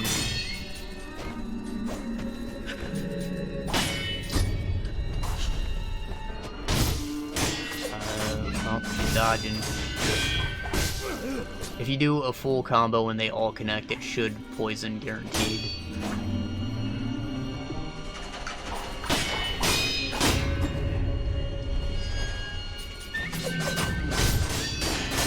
It also only consumes like every 2 swings of it. So you can go as many times as you want.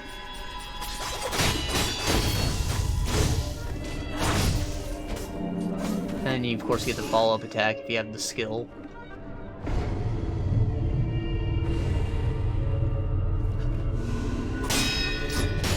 So, I'm mostly including this one because she chases you, like it's kind of mandatory. Since I know that the monk will protect me, I usually run by her. I haven't fought her in a while, honestly. But for you, who hasn't explored yet, you're probably going to want to kill her.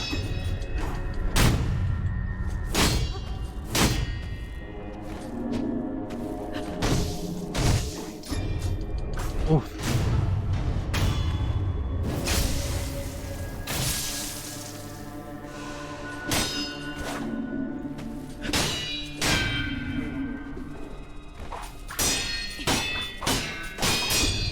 I see she's got that big combo. You're gonna want to pull back, get your posture back some.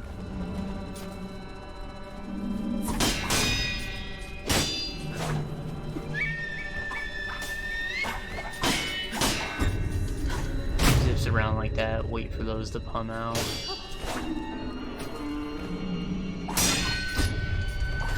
I'm trying not to be too greedy. Her posture does go up really quick, but you...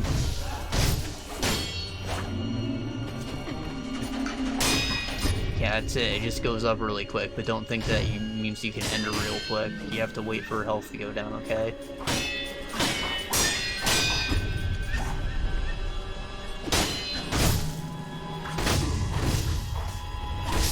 Oh no.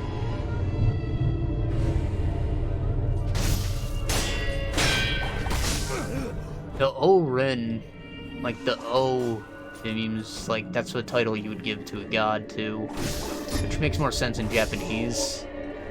Hide him from me.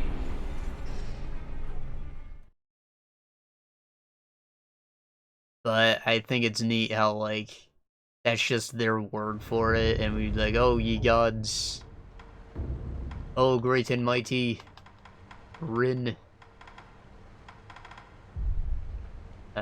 I don't really need to swap that out. Whatever. That's all the tips you need. I played a bit sloppy because I was talking. It's fine. I'm not gonna bother fighting her again though. I'll just run by her since you guys know what to do. You pretend not to see me. There's plenty to explore over by this house. However, the boss that we were fighting is just over here, so we're just gonna keep recording. It's not an issue. Alright, so this is the Corrupted Monk. It is an illusion. So remember what I said about illusions? Snapseed does big damage. Of course, you probably don't have a lot of them, so like, if you want, you can just use all of them, but then you won't have them for later. Not that you'll need them for anything else. Otherwise, this fight really isn't that bad. Like, they block all your attacks, but this is a posture fight. They have a lot of health, but the posture starts to go down. Starts to fill up pretty good real quick. They do a lot of sweep attacks, obviously, so remember the jump counter. They stab occasionally. Even just jumping over their attacks in general is pretty effective if you're just trying to stay in there.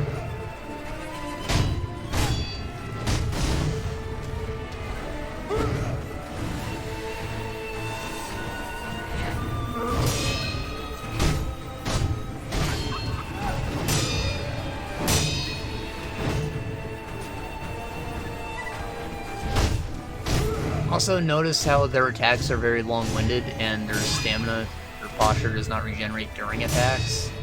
Use that to your advantage. Like, pull back and regenerate your stamina during their attacks, rather than waiting while they're free for hits.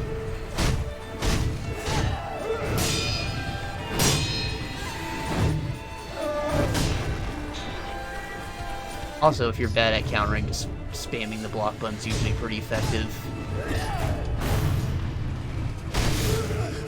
I didn't jump counter that, I don't know why. Brain-ported.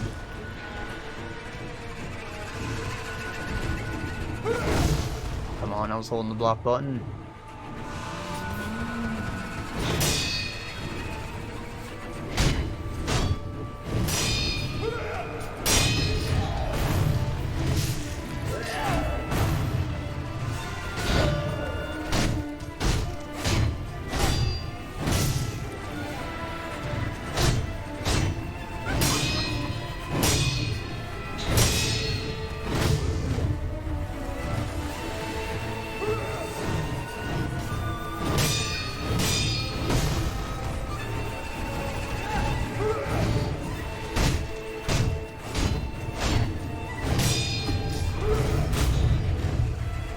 So this one's an illusion, right? That means that it's not the real one. That's actually the other reason I recommend doing them in this order. It's all about preserving your muscle memory. You are going to fight the real one once you have turned in all the quest items that you've been collecting up till now. And this is the last one you need. And the next one has 3 phases. So, you know, it's going to be a lot more difficult than this.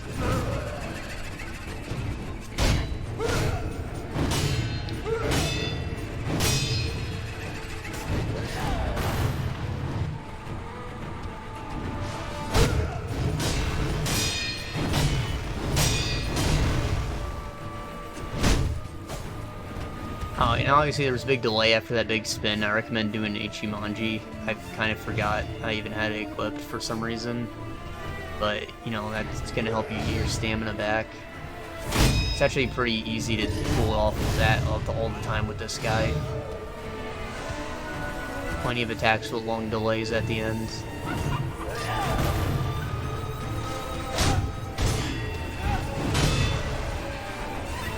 I also think it's a woman, but we're gonna say guy.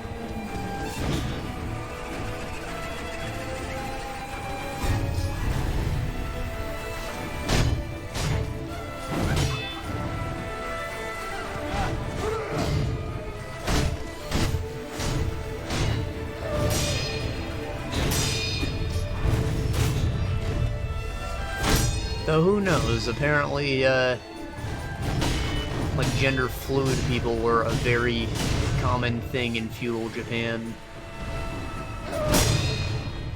Probably because Asians are generally more feminine looking.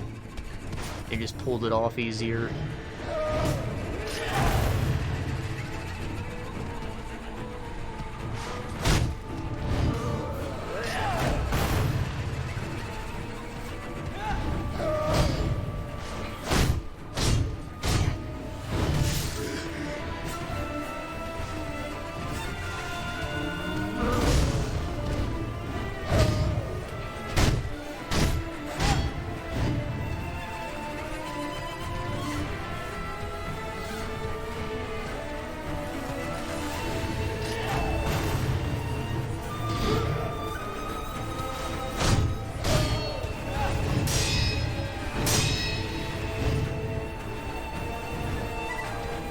Also, this is in fact Japan, despite mentioning that Ashina is fictional, I believe, but there are characters who say that we are in Japan.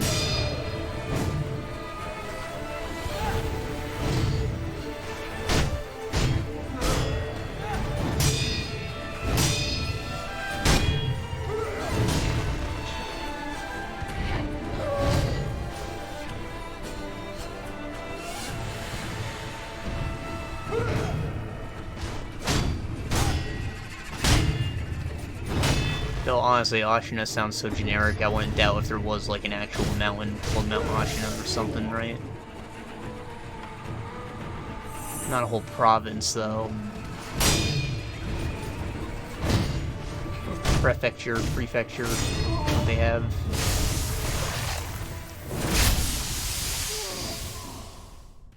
See how easy it is to dodge the attacks? I went through like half that fight with no healing gourd anymore.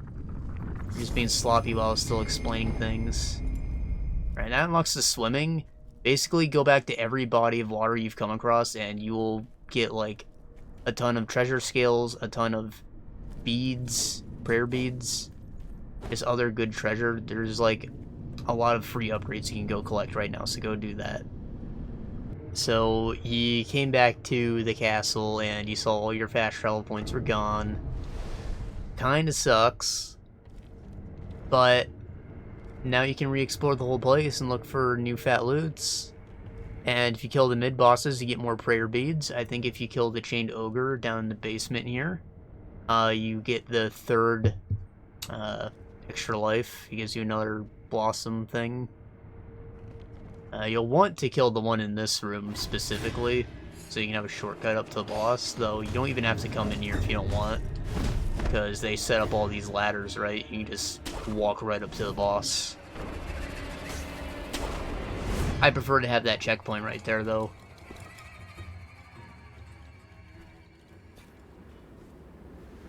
I remember you well.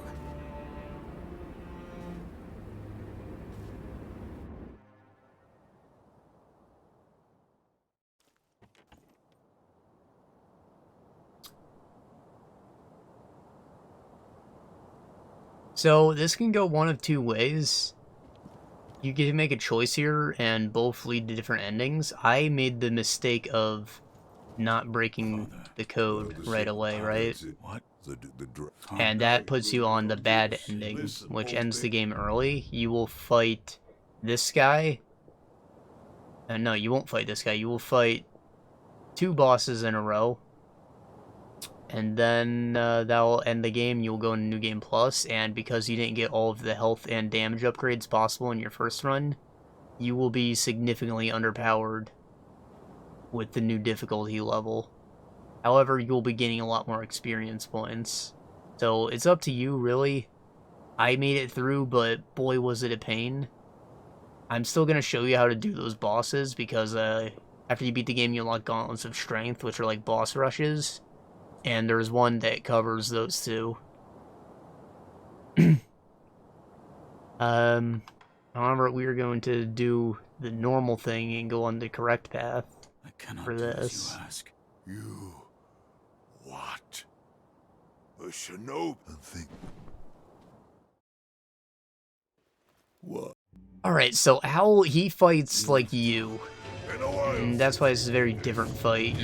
This is very much the defensive kind of fight where you just wait for opportunities to attack, and he blocks all attacks otherwise. So he's gonna do that. You just run away, going for a punish. When he throws the shuriken, you'll do a dive, punish. Very easy to Ichimonji. These small attacks, don't go for it, just keep away.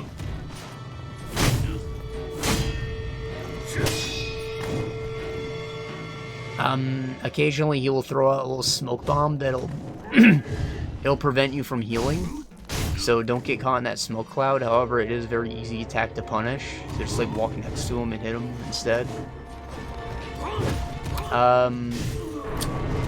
And because you have to wait so much for attacks, this is very much an HP fight. Do not even think about the posture.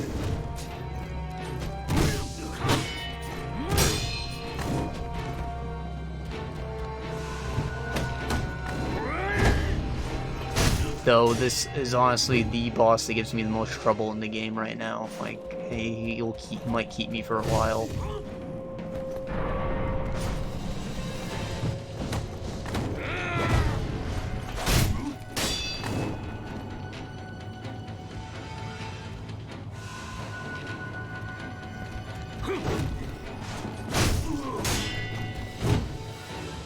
Also, you do not really want to parry his attacks. He does massive damage. He will break your posture real quick. And if you go for any stabs, he will meteor you. He doesn't use any perilous attacks himself. because he knows that you're gonna exploit him. He's the one who trained you after all. It's a cool fight from like that perspective, but I also don't like it in that you're not playing the game the way you've been trained up till now.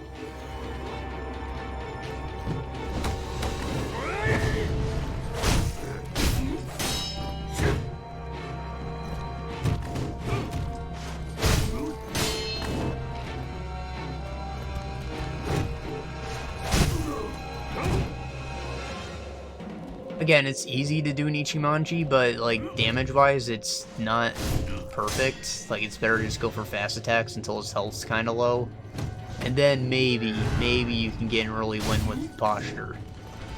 But like, you're chipping him away. It's not too big a deal to just kill him the normal way.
Whatever you do, just don't touch this smoke. You'll regret it.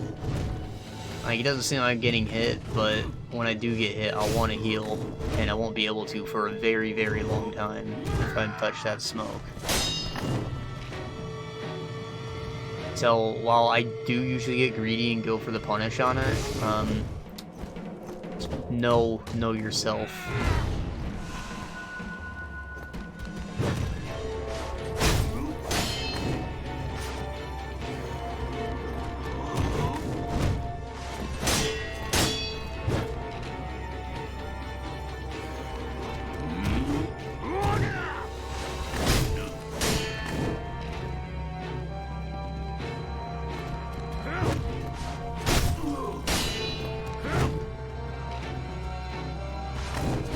Okay, so he's gonna, like, give you a fake out right now.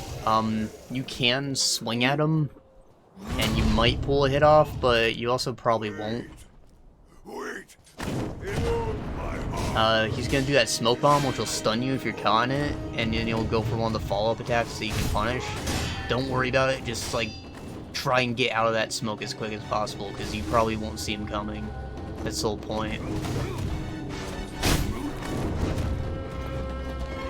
He will now occasionally do a firecracker attack, which, I don't know, if he does it, I'll show you. You can just, like, step forward through it and get a punish in on it. Firecrackers themselves don't do any damage, and stepping forward will put you next to him, so you'll dodge the slash. And occasionally he'll jump in the air and put pools of poison on the floor, so if you have the green bottle, it's helpful, but it's also pretty easy to just avoid the poison. That's all that's really different about this part. It's more the same. If anything, the firecracker attack just gives you more opportunities to hit him.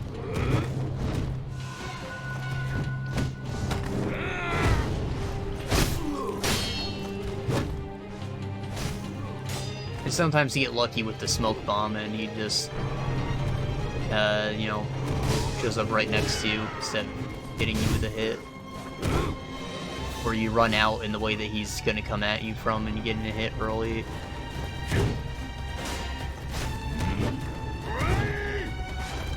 Like, honestly, this phase of the fight isn't so bad compared to the first one. Just more opportunities, less waiting. Which technically means he's attacking you more frequently, so like it's supposed to be scarier, but it's not. It's just less frustrating to me.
so we just beat Owl,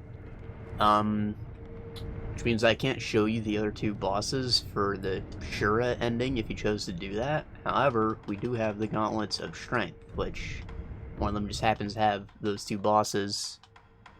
Now you have to beat these consecutively, so you want to conserve your consumables, but here I will be able to reset them between fights, which I might do just for the simplicity's sake. I can also show you the Demon of Hatred, who you don't fight for this ending, but it is a Shura, that's why it's related. And it saves me some time later, because I don't have to go out of my way to go fight him. He's optional, very difficult.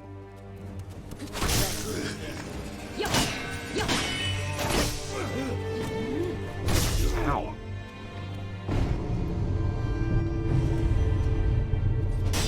Right, so Lady Emma is just like a very straightforward fight. She's like one of the samurai, except she has a grab that really trips me up. She really fights a lot like the next boss, but like slower.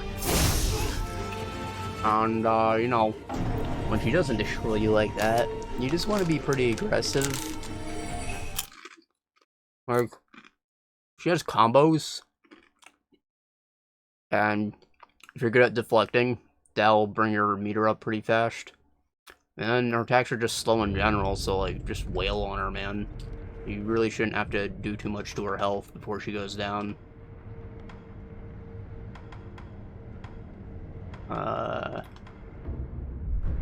Gauntlet.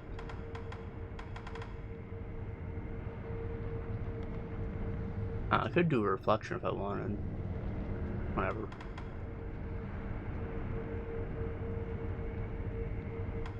I don't know why I couldn't find it at the bottom.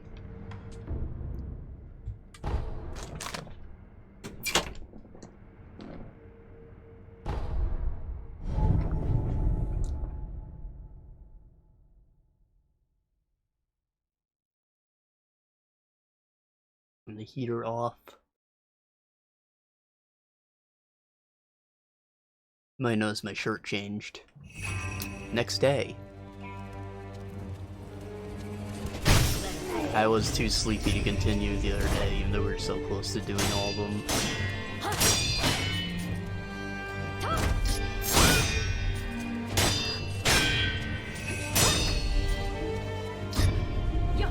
I know the voiceover for the first few of these got messed up, so I don't know if I ever said this, but if you're bad at deflecting, just spamming the block button is pretty effective most of the time too.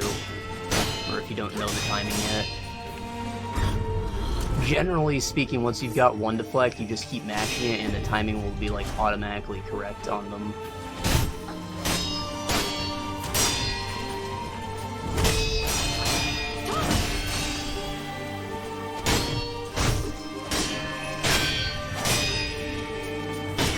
I don't really recommend any prosthetics for any of these fights. Like, you can use whatever you want, but they're completely unnecessary. They're very straightforward fights, both of them.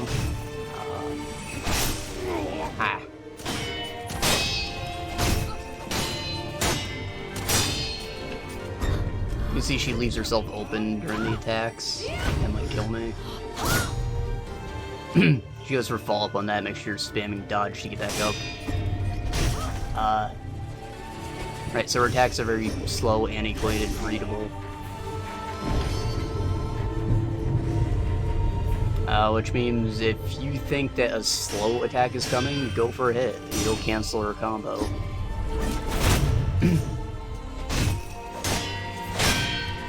And, you know, she of course can't block while she's doing the wind-up animation, so you're good there. It's going to do damage.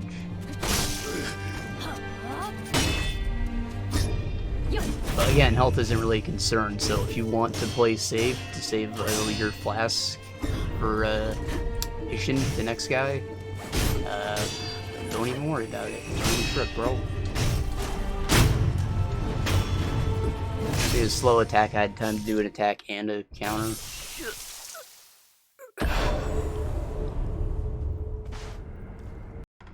We're gonna use a reflection of strength just to go right back to Isshin.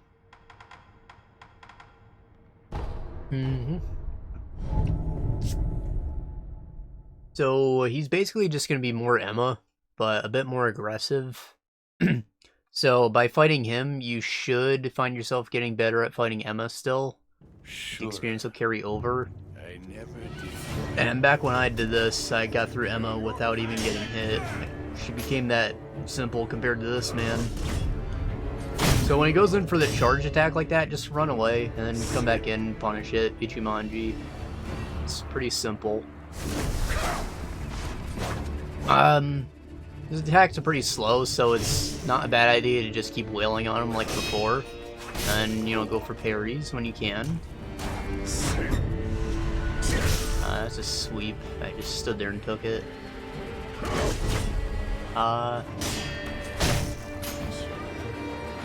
This is the first phase of the final boss in the game. Like if you took the main path. So this will help you out later, but his second phase is unique. And like, it's more the same, but it has new moves that you don't see in the other fight. I don't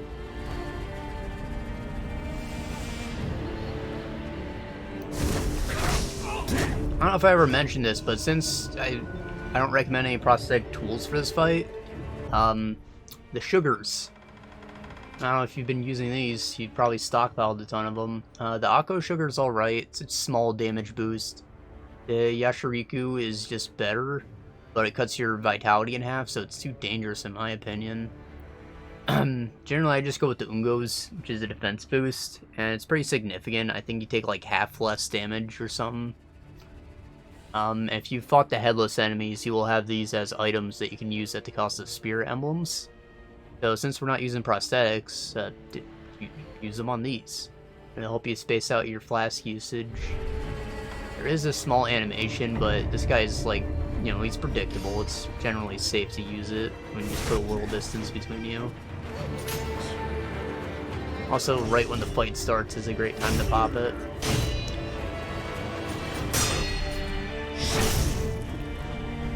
And, again, it's pretty safe to like run away and use items with this guy, but his posture will go down. It's very possible to end this one quickly if you stay in there and don't get hit, but if you do, don't fret about it. It'll get easier to do it eventually, though I don't consider this an HP fight by any means. Play aggressive.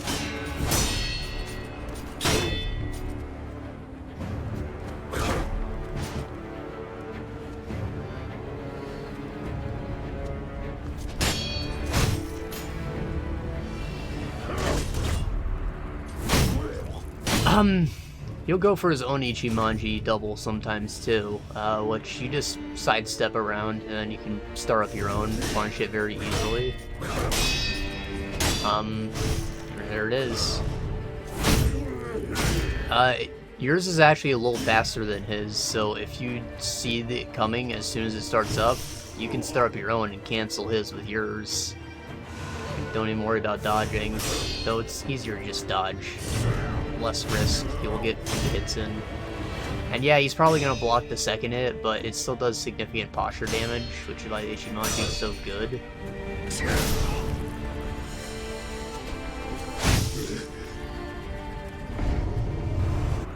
I feel like this guy is particularly slidey with all of his movements, and so I find it kind of difficult to actually land the jumps.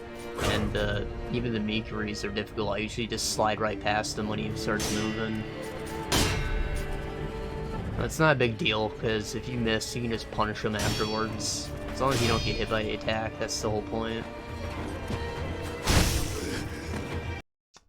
What is good about him, though, is that he stands upright, so it's easier to tell when he's going for a sweep and a stab. As opposed to the guys who were like hunched over when they fight.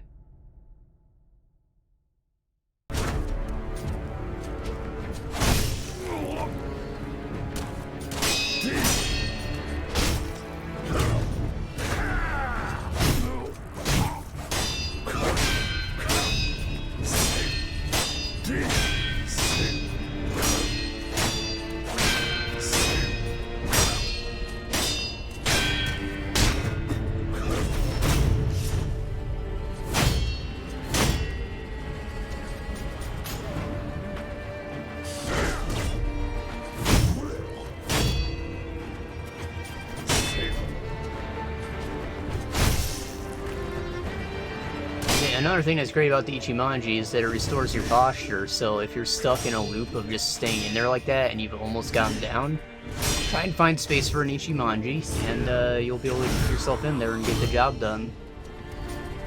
Right now I'm really fighting to not give him any breathing room, so I'm even avoiding healing, which is risky, but I've still got my lives, so I'm not too worried. Just yet, at least. Grab.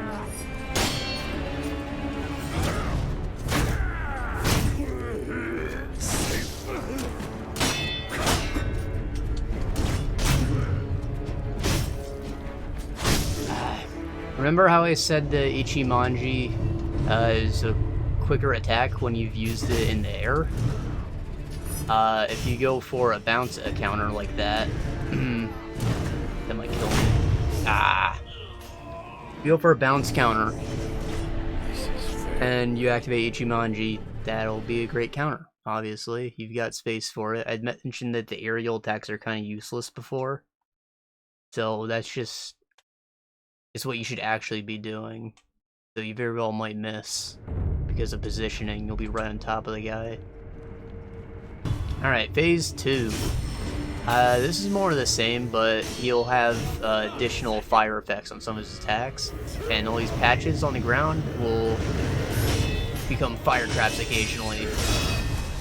After that, he'll go in for that charge move and do like a big whoosh whoosh whoosh on you. You just sit there and spam guard, you're pretty good against that. You'll even build up his posture some. Now, he does that flame wave. It's easy to punish if you see it coming, because he doesn't have a crazy wide range.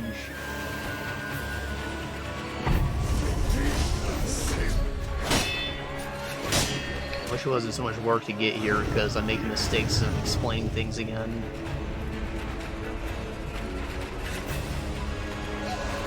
Use pellet.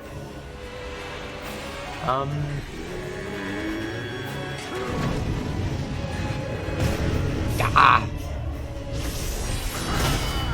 the thing that's really going to trip you up here is just Ichimonji, and now you won't be able to punish it by a simple sidestep like you were before. You want to double sidestep and get behind him, because he now has a cleaving effect on the second attack, and he'll get you on the side.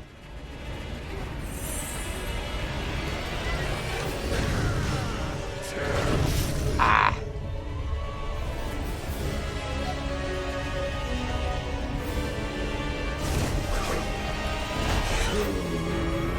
I'm gonna keep him a distance.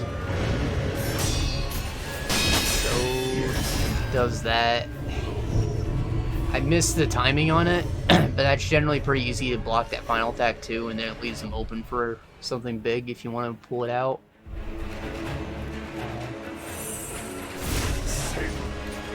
If he didn't do that, I was about to pop a rice or something.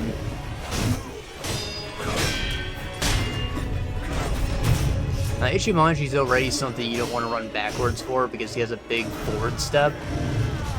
So this just accentuates that, and you really don't want to run backwards, but you already shouldn't be doing that, so it's not too much of a game changer.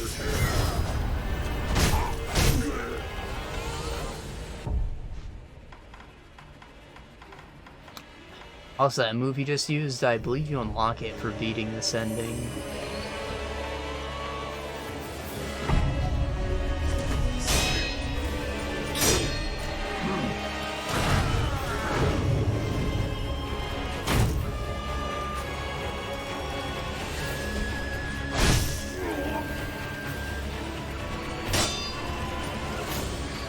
So the rice, it's very limited. You probably haven't used it very much. It's basically just pellets, but stronger, and it lasts quite a while, so like, if you're gonna be sloppy, go for it when you have the rice active. You can hold one at a time. Going through that quest line will give you, you'll end up with an extra rice, as well as a sticky rice ball, which is even better.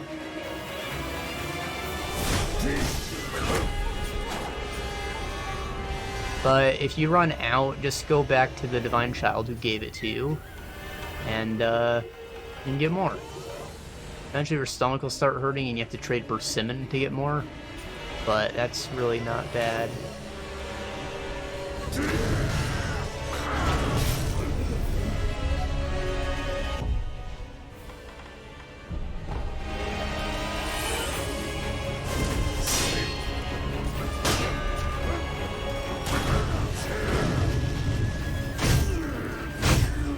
If you manage to get full behind him, your Ichimonji double will land both hits, which is ideal, but it's harder to pull off. I never knew I'd have to kill your kind again.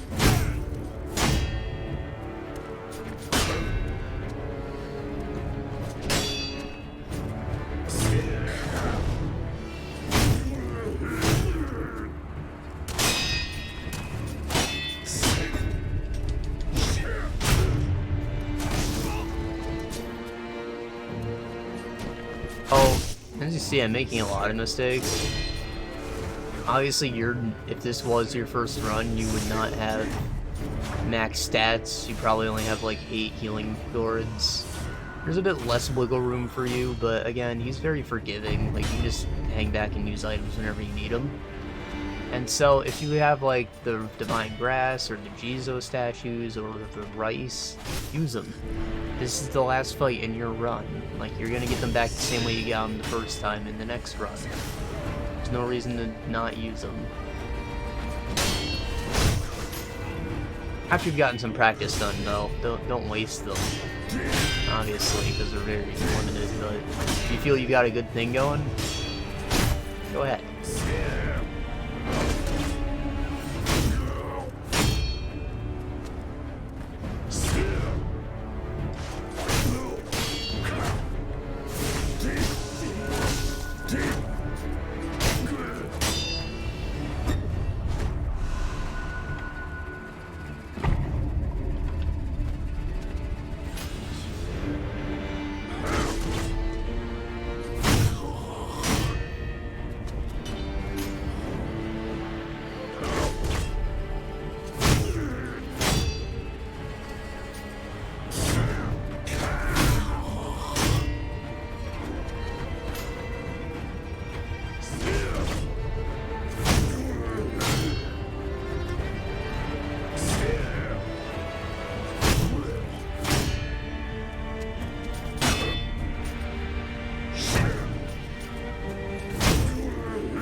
Done, Sekiro!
Got him. Sekiro, it was not to be.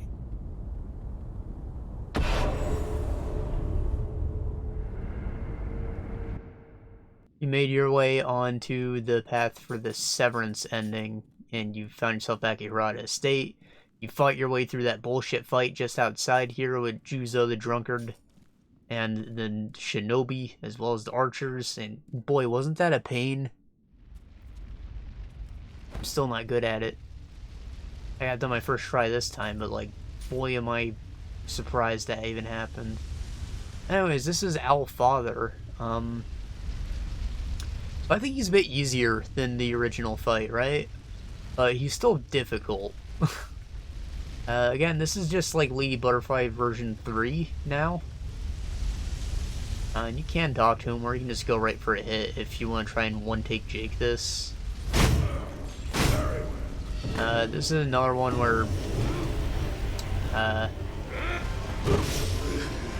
prosthetics don't really help you at all. Some people just use the Phantom Kunai to chip away his health a bit, but basically he's going to keep his distance from you, and he's going to charge at you for attacks, and they're all pretty simple to counter. And he occasionally does a stab, which you can Mikiri, finally. He fights a lot more aggressively since he's young now, I guess. Still looks old AF, though. So yeah, he's trying to keep his distance, so you can be safe and use items, but generally when someone's trying to keep away, that means that you want to stick to him. So with this, you know, he's going to do some attacks. They're simple to block. When he throws out firecrackers, just dodge forward and you can go in for some punishes. Sometimes you'll go in for the stab. If you're too close, you'll probably miss the counter. Don't worry about it. He does the sweep sometimes. I usually avoid him because he moves very fast on him, but obviously you want to bounce counter them if you can, for High Monk. So I will generally use the Ichimonji for most of my punishes, even though I've just been going with fast attacks while I'm talking. Still does the shuriken dive, which is like the best thing to counter.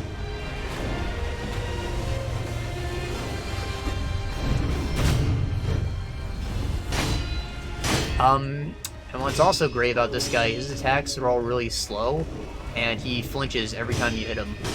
So if you see an opportunity to attack during one of his attacks, you can do it, even with the perilous attack, and it will just cancel out.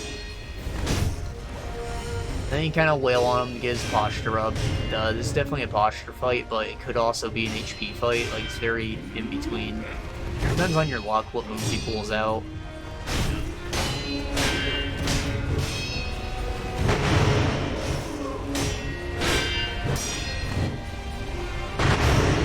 Ah!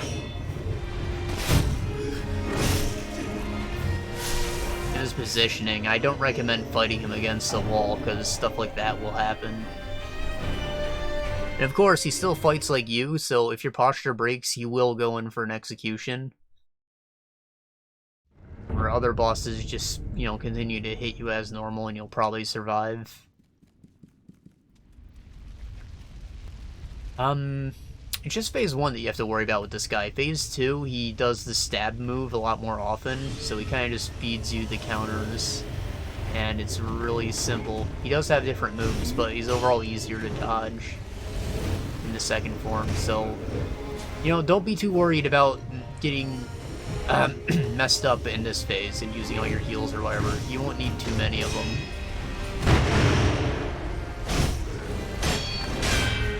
I'd say if you have like 3 on you, you're probably good still.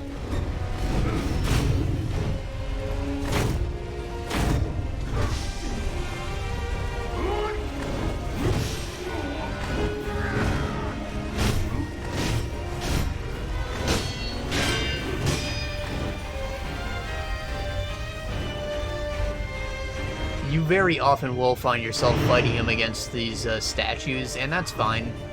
It's the corners specifically that you want to avoid. But while he's against the wall, he'll be less likely to like do dodgy moves. He'll be more like the Ichimonji kind of thing, big slash. and just jumping away, which is free attacks for you if he jumps against the wall. Occasionally I do one of those.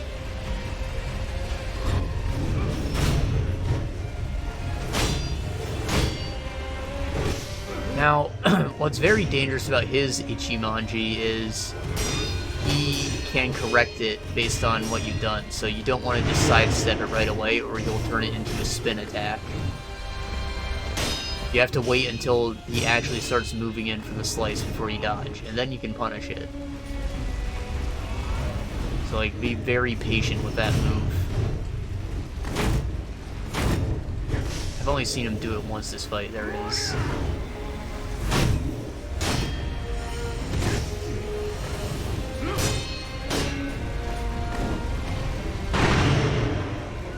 Usually when he does the big back step like that, it means that he's gonna go in for a stab, but if he doesn't, that's a decent opportunity to heal.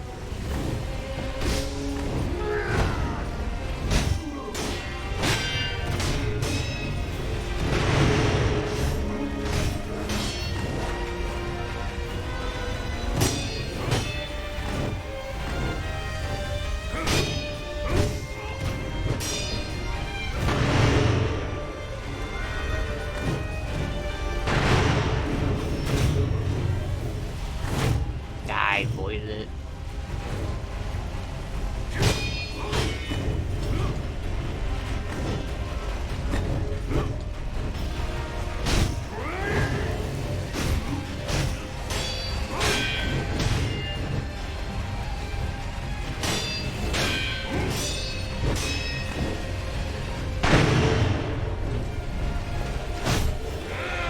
Right, sometimes he'll come in with a dodge roll that turns into an Ichimonji.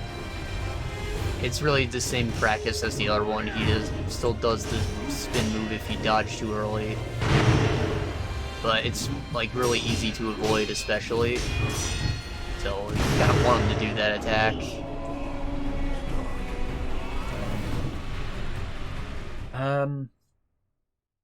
The reason I'm not constantly punching with Ichimonji is just because it's mostly for building posture.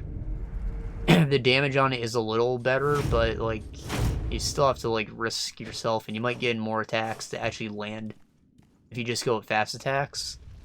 So until he's around half health, I wouldn't recommend using it constantly. It's up to you though. Again, this is just like the Isshin fight.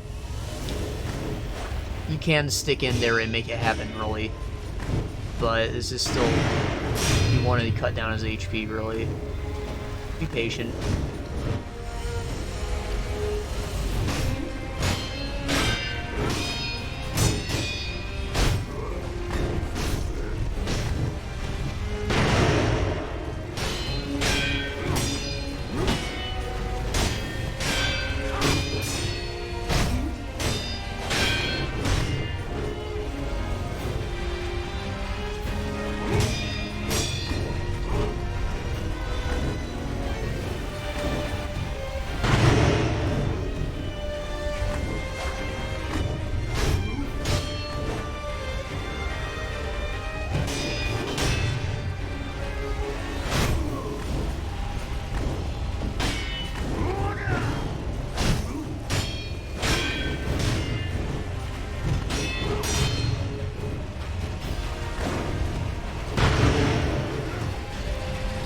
That was a dangerous move on my part. I should have jumped over that sweep.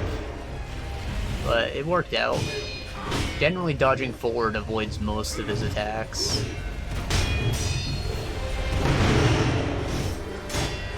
But if you're smart, you'll want to dodge like a little to the left or right with your forward, and that'll put you in an overall safer spot.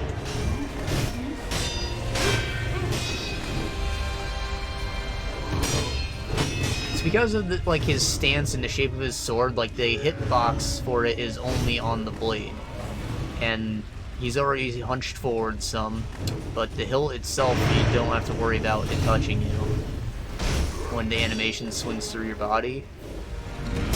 So if you're pressed up against him, it's kind of difficult for him to land an attack. But you obviously don't want to be pressed up against him in most circumstances. It's mostly just for when you're dodging through the firecrackers.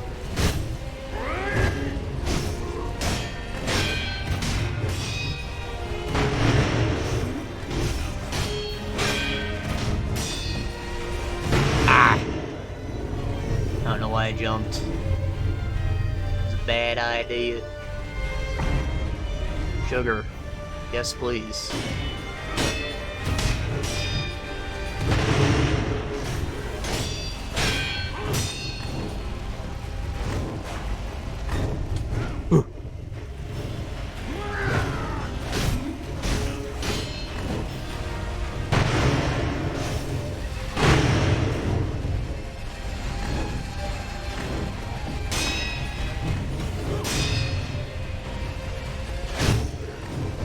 See, he doesn't do a crazy amount of posture damage like the other one. Which is probably why I think he's so much easier, because you can actually sit in here and beat on him rather than running away the whole time.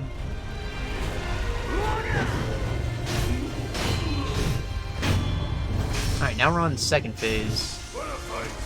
You might be able to land a hit or two in here. And then he's going to teleport away. Just start running. He's going to try and pop up behind you and do a jumping attack.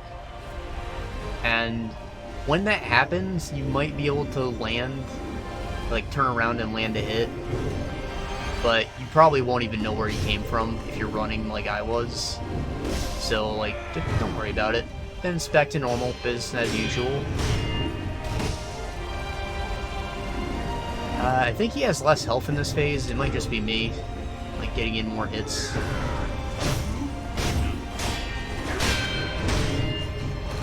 And eventually he's going to call the bird back to him and go for, like, a falcon punch. He's going to throw the bird at you first, and then he'll do a stab move like that. And you see he also has a chance to just do the stab move on its own, right here. Just start running to the side. I don't think the pillars protect you at all, and like you actually want to avoid the pillars because you'll charge into them and ruin your counter. But that's the easiest move to punish, though you don't want to get hit by the bird, and it does track ever so slightly. It'll curve a bit at the end, so make sure you are running at an angle. And then you can even punish after the counter. Like, it's just a good thing to learn. Ah! I didn't get the lock on in time. He throws out shurikens when he dives back. It's shitty, but yeah, no biggie.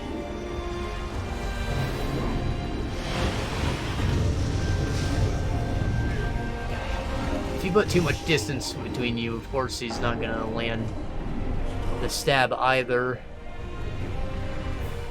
That was sloppy.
Alright, so if he ever gets you with the kick flip thing, just dodge forward because he's gonna throw the shurikens. Easy to dodge.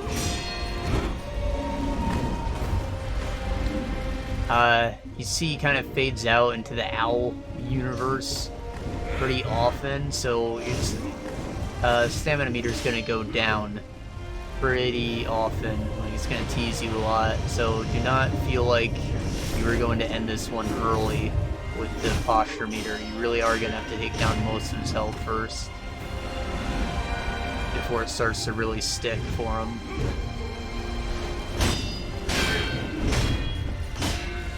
However, in general, I feel like you have even more breathing room than before in this phase. Probably why I think it's a bit easier.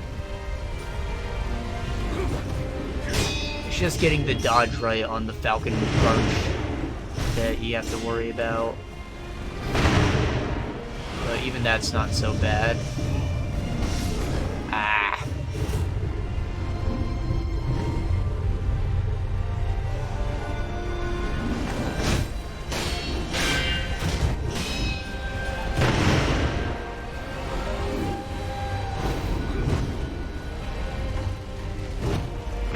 Oof. Daddy. Daddy.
I walked into that. I moved the wrong way, and he's throwing the bird, and he's doing the things. You're best to not break eye contact.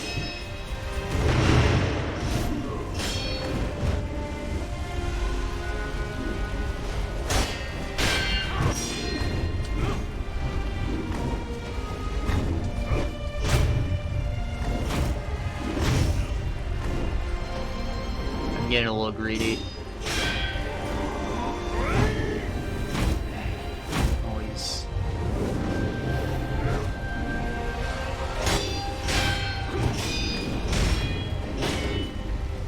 Damn it, Daddy, give it to me. I want it.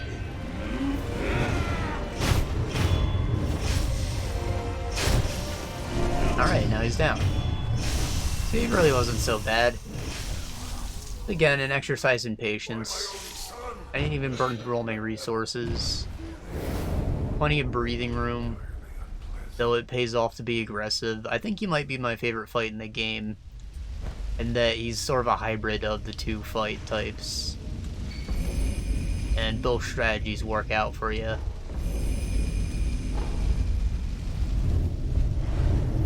A true monk. So, you know, I went and fought like 4 other bosses before doing this because I slept on it, so the muscle memory thing carrying over didn't quite apply. But for you, you might still be in luck. So there used to be a cheese that they patched out where you could jump up along this tree line and get a stealth kill in when they spawn, but you can no longer do that for the first phase anyways. So this is just gonna be like the normal monk fight, but when you come down, they're gonna like do a shockwave, and you don't want to get hit by that. Then you get a free few hits yourself. There is still a cheese available though, and that's the firecrackers, which will stun it every time, as well as. Hold on, guys. Oh boy, I thought that was gonna be a sweep for no reason. pretty easy to get behind this guy. Like, they do a lot more airborne attacks. I feel like the other version gives more trouble. But this one also has multiple phases, so I think they just have less posture in general. I need my posture back. How wanted that. Should've just kept blocking. Oh, he's messing me up because I'm talking. Alright, so the other cheese is, Fistful of Ash, right? This is an item you almost never use. It's basically the same thing as the firecrackers, but you just throw ash in their eye. It does the same thing. And you can use that infinitely. It doesn't even cost your spirit emblems. So for the first phase, at least, you can do that. You just put it on your hotbar, waste all your ash, it's no big deal. I fight him normally, though. It's really not too difficult when you're not talking.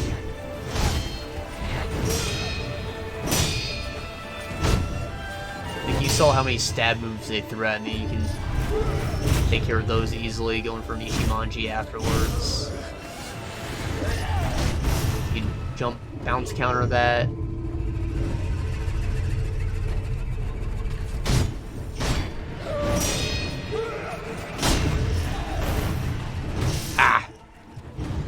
I'll let them back up. They're not supposed to do that.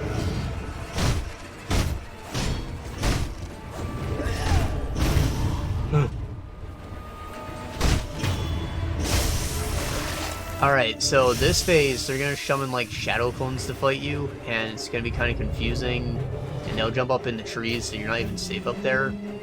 But at any point in time, you can jump up here and get a stealth kill. Even if you don't do it right away, though I recommend just doing it right away. So, this is the third phase. I don't think the Fistful of Ash works anymore. The firecrackers might. But this one's actually more difficult. They do like a ton of spins. So you have to worry about that. And then they have this move, which causes fear. You know, auto kill when it fills up. You don't want that. You should have the gourd by this point if you don't already.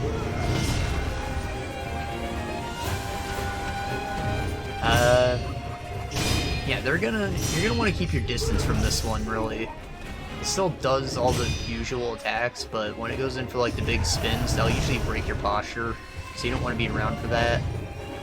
Then you run in afterwards and capitalize on their attack delays.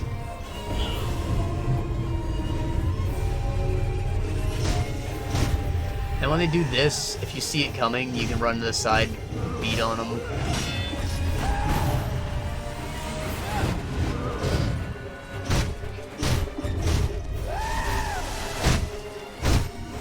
Now, because they have those long-reaching jump attacks, I don't recommend running away to heal. I think he might be the safest in the trees, but he can still jump up and hit you up there, too. Ah.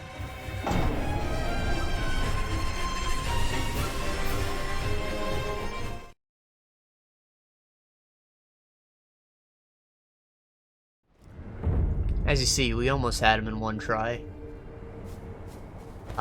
He's really not that bad. I expected him this time since I've already explained it all.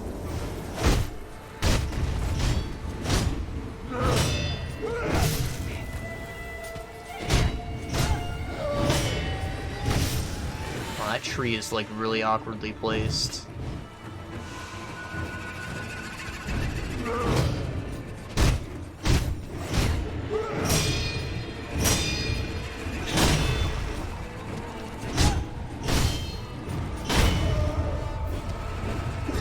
Their attacks are so slow that you don't really have to worry about your posture being broken for this phase, at least. Like, yeah, it sucks and you won't be able to counterattack, but you won't be hurt either. So, better just tank a block than get hit at all.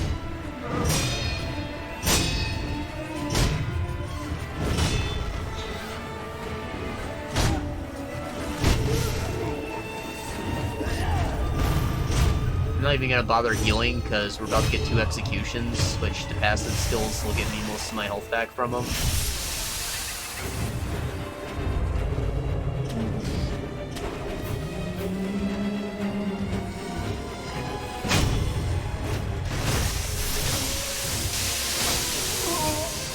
Now with this, you can potentially get in a hit, just like with the Guardian Ape, but it's also kind of dangerous because they're going to go right into the spinning attack. And you're just going to have to eat this since you didn't back out initially.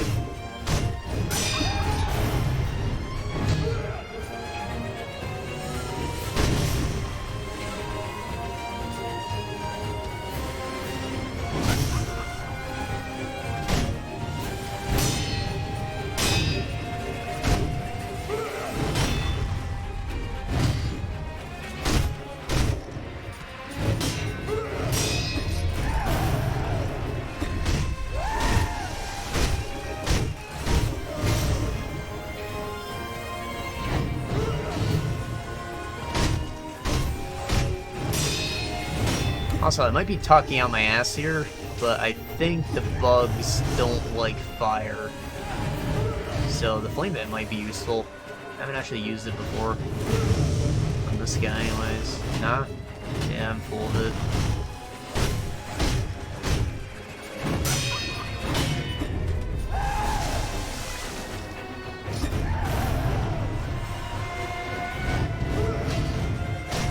That one you can just dodge through, end up behind him. It looks scary, but like, be confident. Be careful not to jump off the edge. If you lose all your health by doing that, it will just end the game. You won't be able to resurrect. Ow!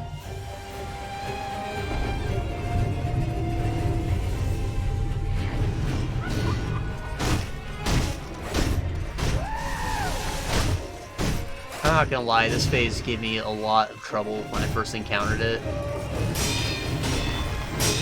But it's really not that bad. It's just more the same. It's the freaking fear move that you have to worry about, in my opinion. Because once it hits you, you're like stuck in it, and it will fill up your whole meter. Unless you're at the very end of its range. There you go. Not so bad. 2 tries. Alright guys, I got my points, so we're doing our final thingy, getting my achievement. So, we're good on my part. Everything from this point on is for you. I love you. Also, like, the Shadow Rush thing, Shadow Fall, it's stupid, right? You can spend Spirit Emblems to launch yourself into the air after you do a stab, right? So, like, what's the point? Being airborne sucks. There's nothing good you can do in the air other than start an Ichimonji. It's very detrimental. You never want to be in the air. I was literally just thinking about that. I wanted to point out before we start this. This is the High Dragon, or whatever. So, it starts out with these guys. You just, like, spam attack. Fight them. They go down easy. They can poison you, I think, but, like, you get health back from executions, so you really don't have to watch your health at all. And eventually brown ones will start spawning. Those ones don't count towards the health bar, so only attack the white ones. And also there's these tree things that pop up. Again, like, this is a joke. You shouldn't have any trouble with this, right? I don't think anyone will.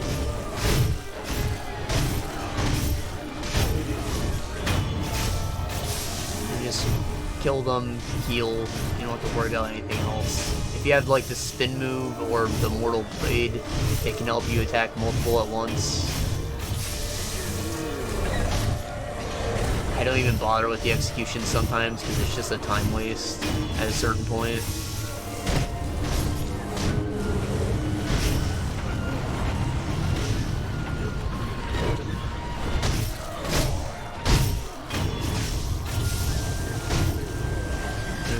Ones. Those are just there to be an annoyance.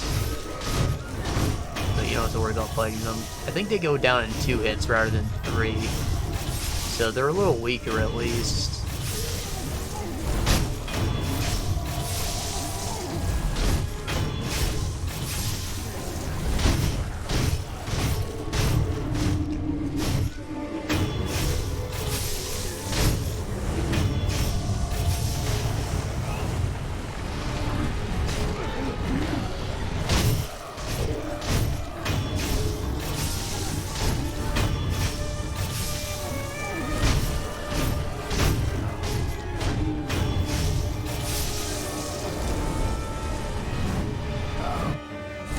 Alright, now here's the actual fight. Again, it's pretty easy. I don't think anyone should have too much trouble with it, but maybe you need to figure out what to do. So yeah, this fight's kind of just cool. Like, I didn't have any trouble with it. Did it one try. Basically, you just run to the side, jump over any sweeps that he does, and try to approach these tree branches so you get yourself airborne finally. And from here, you're pretty safe. Like, don't just use the grapple hook right away. If you see an attack coming, wait and then trigger it, and you'll dodge it. And just go to whichever one of these has lightning on it, and you will get struck for a lightning counter. And if your timing's bad, you'll end up getting hit like that. It happens. But it's not a big deal either. And lightning respawns pretty quickly, generally. I didn't block that time. If you wait too long between hits, he'll push you back and you have to run back to it.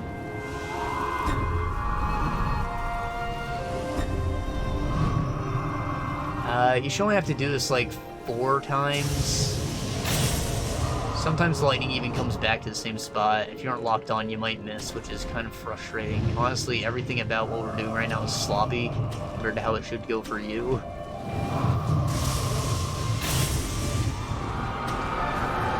And the thing about this fight is, normally you have to block to trigger the lightning counter, but you don't always have to with this one. Sometimes it just works. I'm not sure why that is.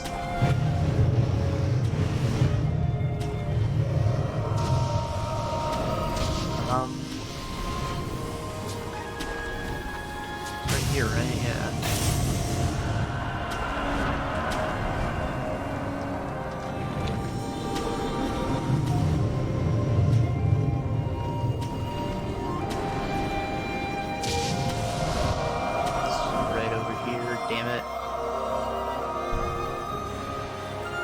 This were a speed run, we just failed the whole run with how long this took us.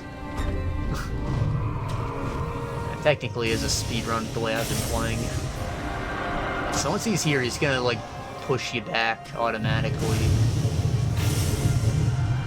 And then the trees are gonna disappear and you're just gonna have to dodge for a while. In case you didn't get enough of this portion of the fight since you stayed airborne the whole time. Just gotta dodge for a while, and then the trees will come back, and you can go in for the final attack.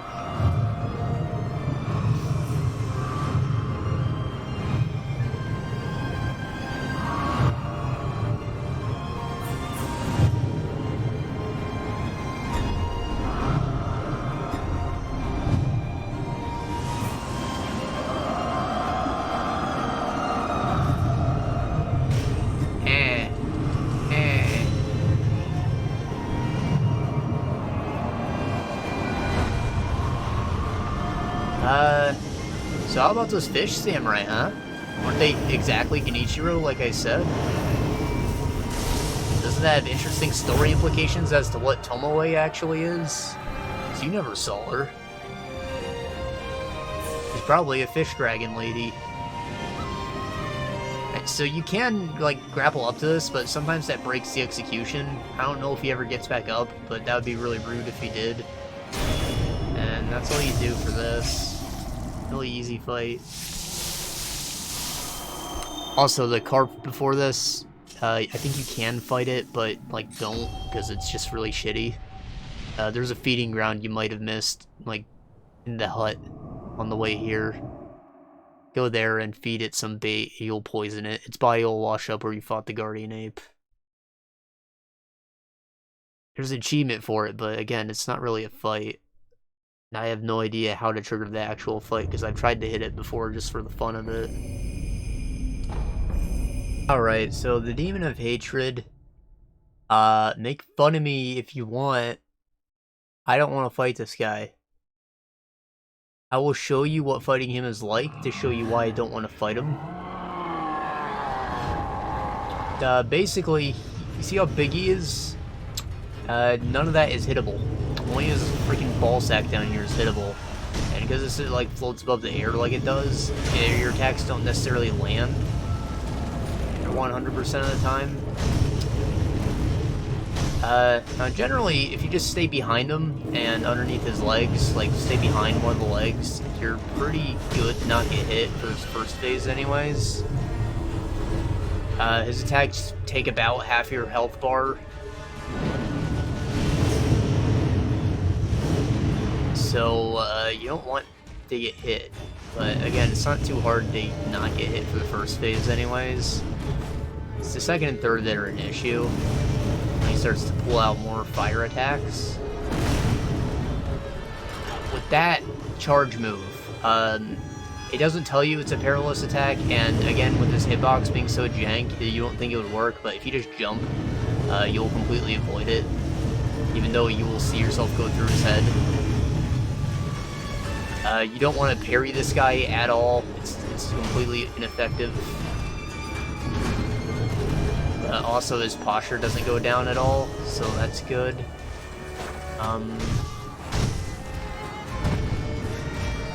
He's kind of unpredictable. Like, sometimes he does a lot of attacks quick, sometimes he waits around some.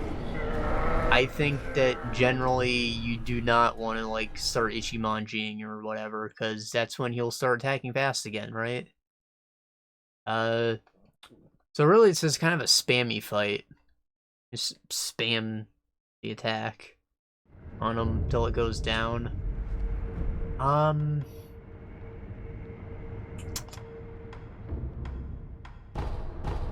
Again, we're not going to kill him because he's freaking difficult. But I'm gonna keep going while I'm talking about him. So, this is actually the first boss I actually watched a guide for, because I was like, come on, he's for the wrong game. And that was like the opening line. Yeah, he's a Bloodborne boss, basically. None of the mechanics of this game actually apply to him.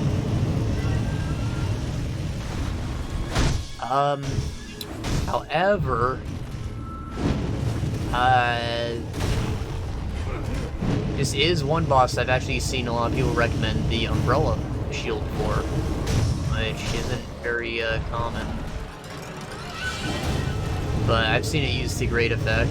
You want the fire one, obviously, but you just tank attacks with it getting close.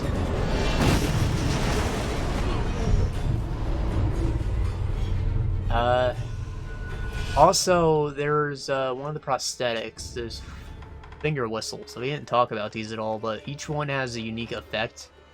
Generally, these are all for animals, but I think this one, the malcontent, specifically, it makes him go into a freak out animation. I'll use it now, actually, just to show you. Generally, people save this for the beginning of the third phase, so they can just wail on him for a while, but it only works 3 times.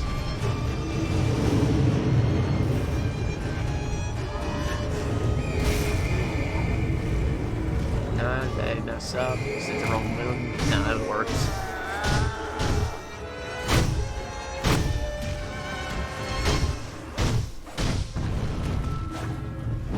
Right, so you can use that if you are unaware. This one's like the hardest to find. I think you have to kill the second Shichimen shaman in the Divine Palace. Am I trying to re-equip the Flame Vent? No.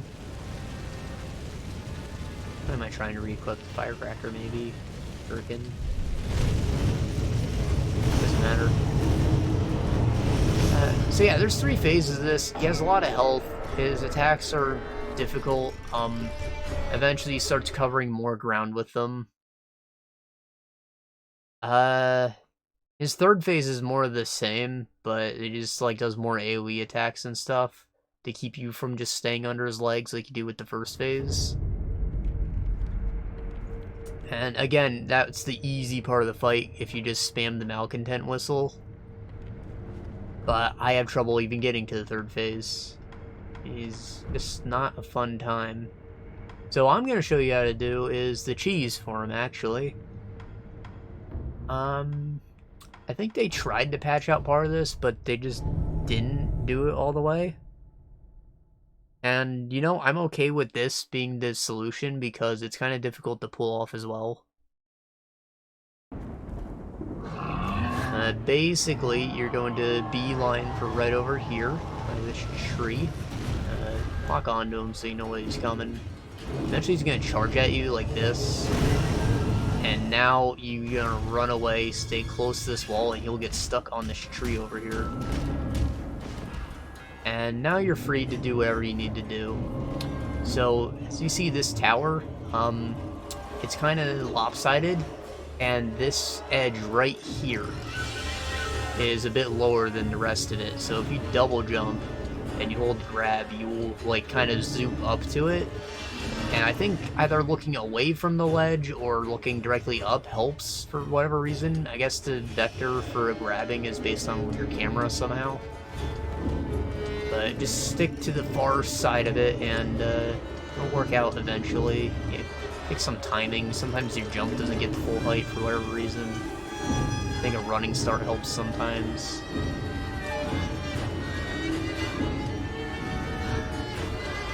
And there you go, it just works. And under the same premise, you just don't look at the ledge, hold grab, and like, you don't even have to jut out at all and risk falling back down. You'll just grab it if you hit X. Now here's the difficult part. You are going to want to run off like right here on this flat. You do not want to go for this and jump because you will get stopped at the ledge, right? So you're going to stand like over here-ish, kind of line yourself up with the edge of the camera with your ponytail. Stand about right here. Then you're going to sprint at it, and you will run off the ledge and give you... You'll have a bit of coyote time to do a jump from there, which is why you don't want to go off this ledge here, because you'll get stuck. You want to actually be running and just walk right off this. Once you're in the air, do a jump, and you'll be able to grab this. You'll be aiming for like that window there, where the head is.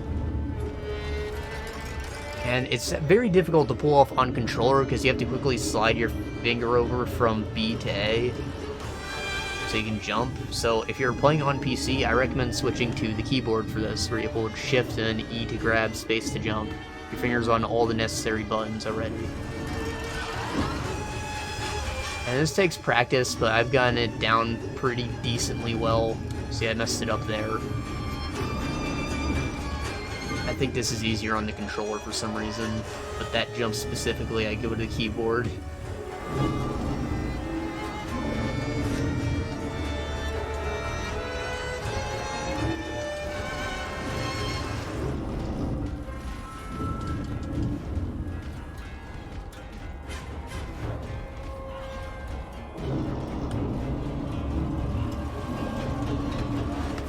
There we go. Just like really try and avoid the ledge at the end. All you need to do is run off it and you will have enough momentum going for you to make the jump.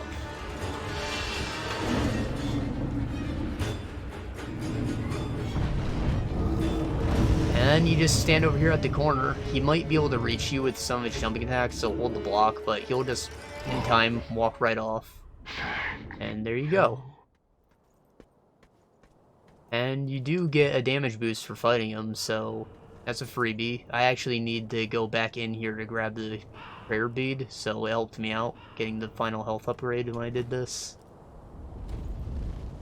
And yeah, I'm not going to bother learning to fight a boss that isn't made for this game, so yeah.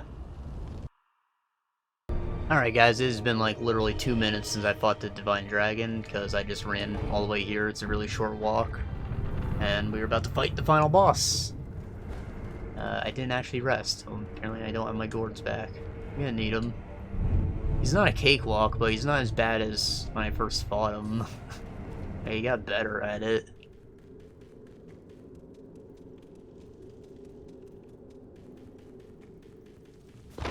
Alright, so phase 1, it's just Genichiro. He's the same Genichiro you fought before, but he has a Mortal Blade attack, which is easy to punish. Like, just run behind him, get some free attacks. You can Ichimonji if you want, but it usually doesn't work out so well.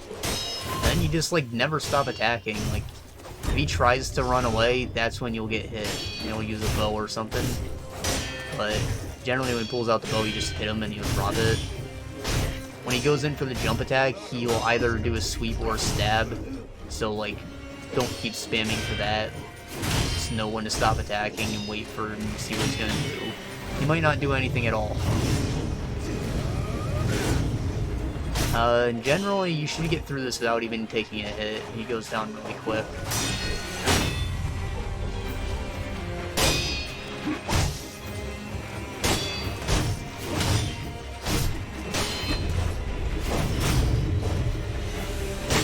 Also, if you think you're about to break posture, just go for it with the Ichimonji, because you can tap out of the delay with an execution.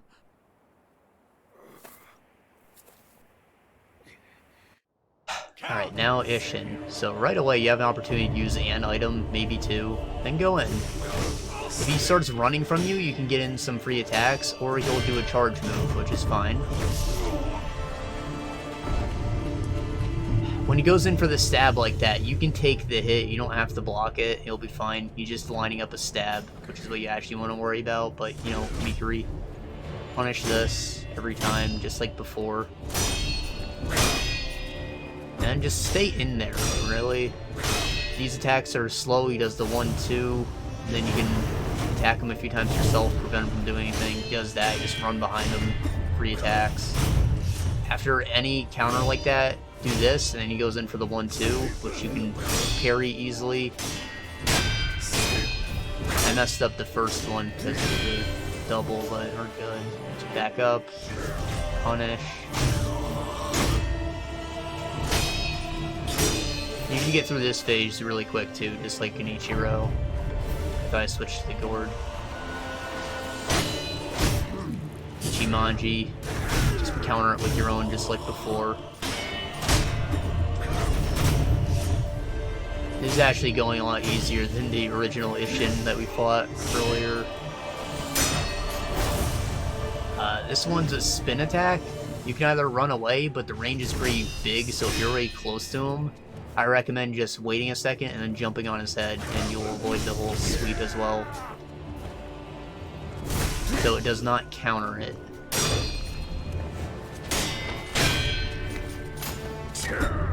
If you stay close to him when he does that, he'll go in for a sweep attack. So I recommend running away just to get the easy punish in.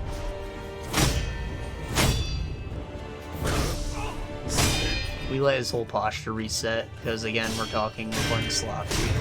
But you should get it to go down very quick. It is not this first phase at all that should give you any trouble.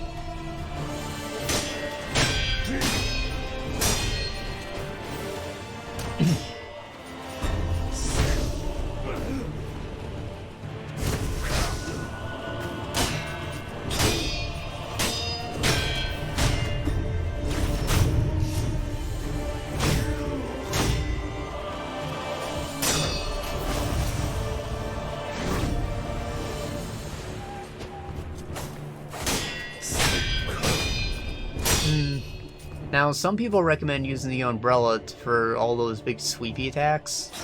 I think it's just unnecessary. They're pretty easy to avoid.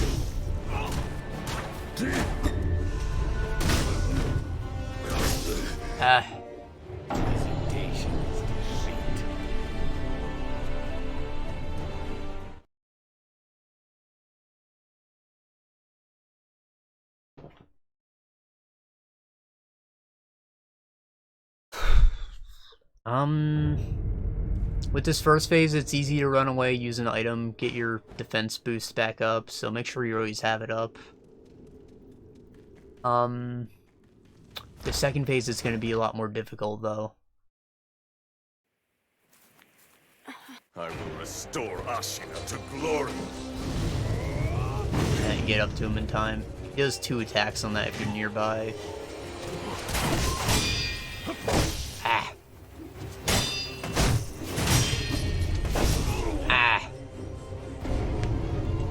You know, sometimes he just starts to style on you to remind you he's not actually a bitch. He is, though. And yeah, if you do take a hit or two, and you go use more than one heal, I do recommend just dying and restarting. Because you are going to need that stuff for the rest of the fight.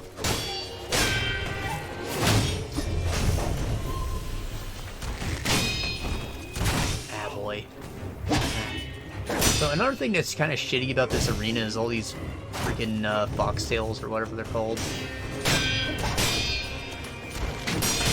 They make it hard to see what's going on sometimes. Especially when they go in for the sweeps. So some people recommend running out over to where the dirt road is and the bridge and fighting over there. I usually get along just fine out here in the reeds, but, you know, food for thought. I personally like to stick around this rock, use it for cover sometimes.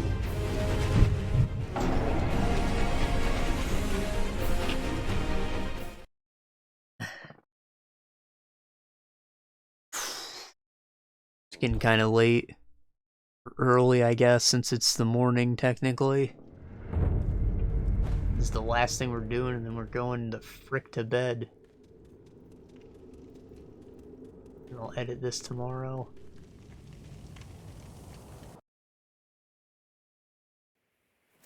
I will restore Ashina to glory.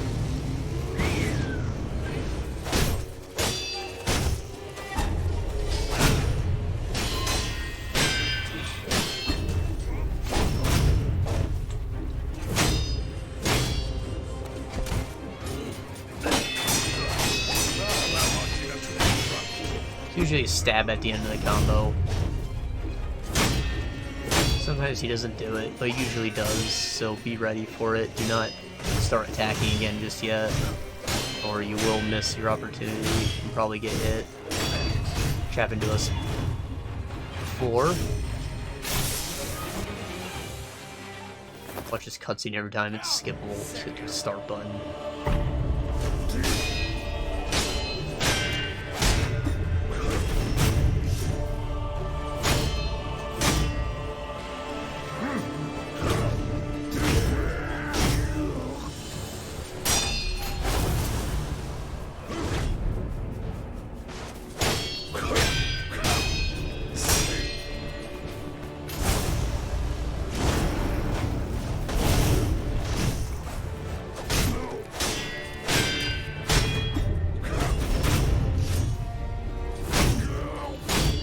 See, this is what a good version of the fight should look like. I don't know why I did that, but I freaking capitalized on it, alright.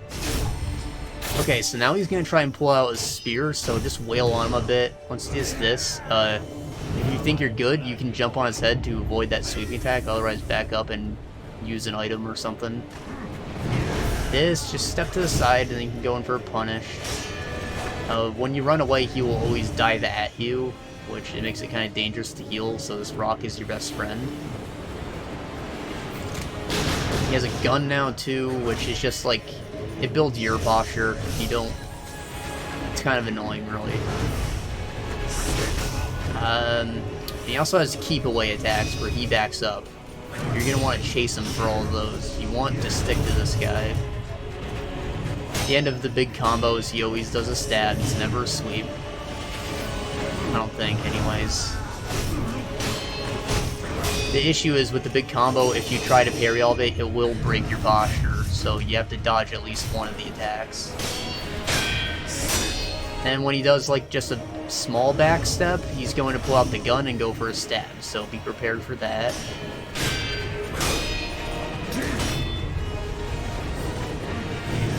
These are just the best thing to punish.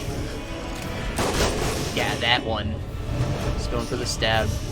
With the sweep move that he does during that back step, you can just dodge forward and it will miss you completely. It looks like you want to jump, do not jump. Just dodge forward. You will duck under it. Limbo. Because he attacks so much faster during this, I kind of stopped using the Ichimonji, but you can use it if you want. I think the recommended move is High Monk for this fight. Because of all the sweeps that he does. Though I'm not very good at lining that up, so I don't use it.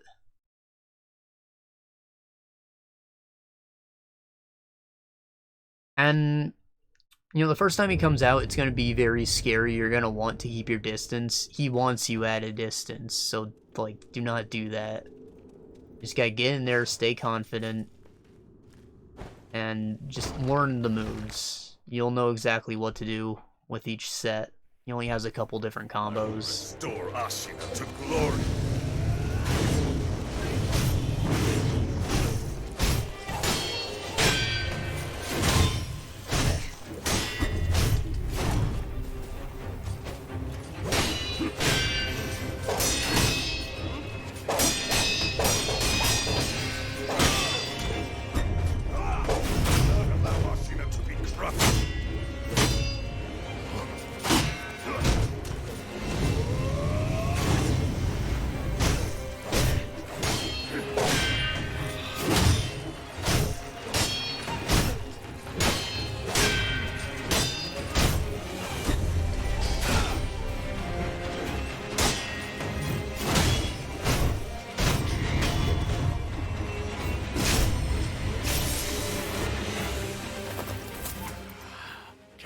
Sekiro.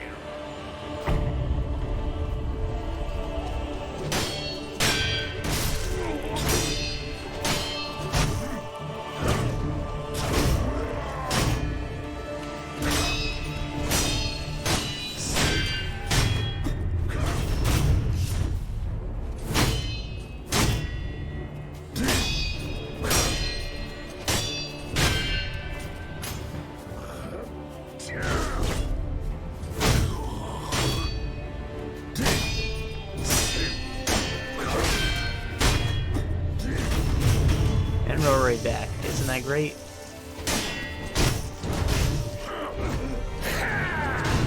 Ah! I didn't get the jump off in time. Oh. So when he's going in for those jump attacks, it's going to be a tight fit, but you can usually get an item off and then just sidestep it. Otherwise, again, the rock will block him, so it's a good thing to stick around it. He'll also use his sword occasionally, like it's rare, but he will still do the Ichimonjis, which can be countered exactly as he did before.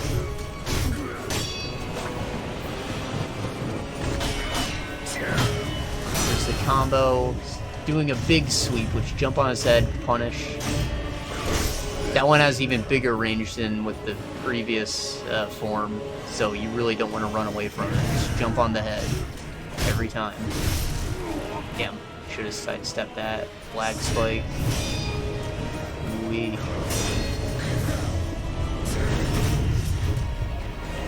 Alright, I need to back up. Room for jump.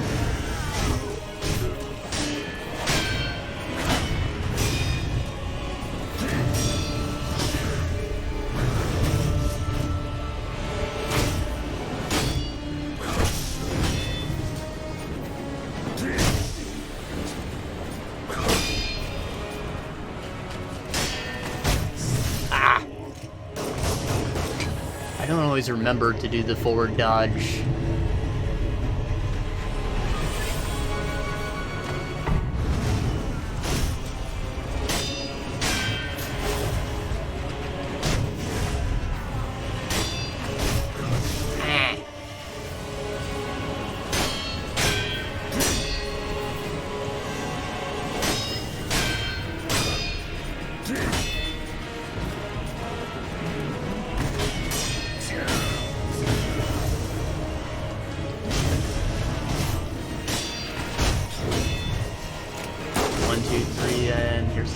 Let's see if I can get it. No? Okay.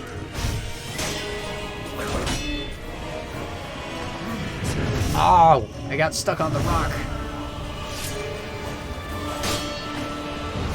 This helps low enough for me to not have to stick to him so hard anymore.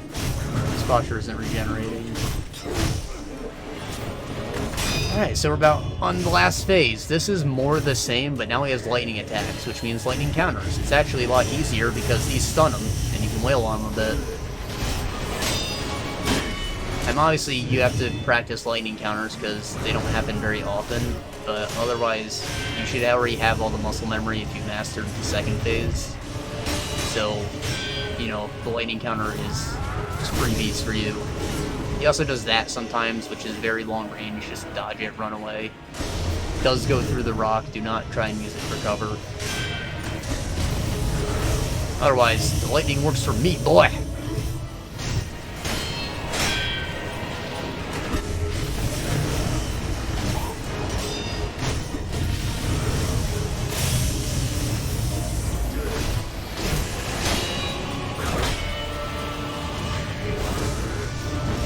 Ah! Ah!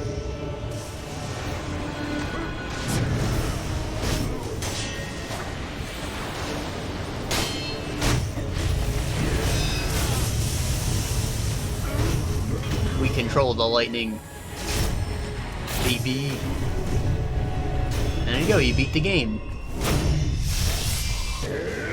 Wasn't that bad. Can you believe I spent like 3 days trying to do this? I literally quit at the end of this game and went and beat Tales of Arise and Death Stranding, so like over 150 hours later. And I was able to beat it without trying, without any practice. I felt cathartic.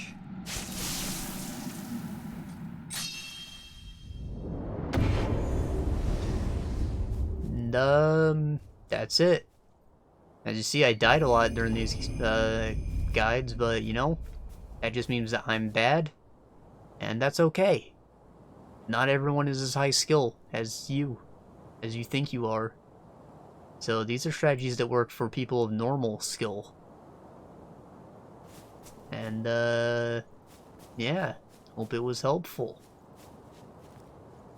Thank you for watching.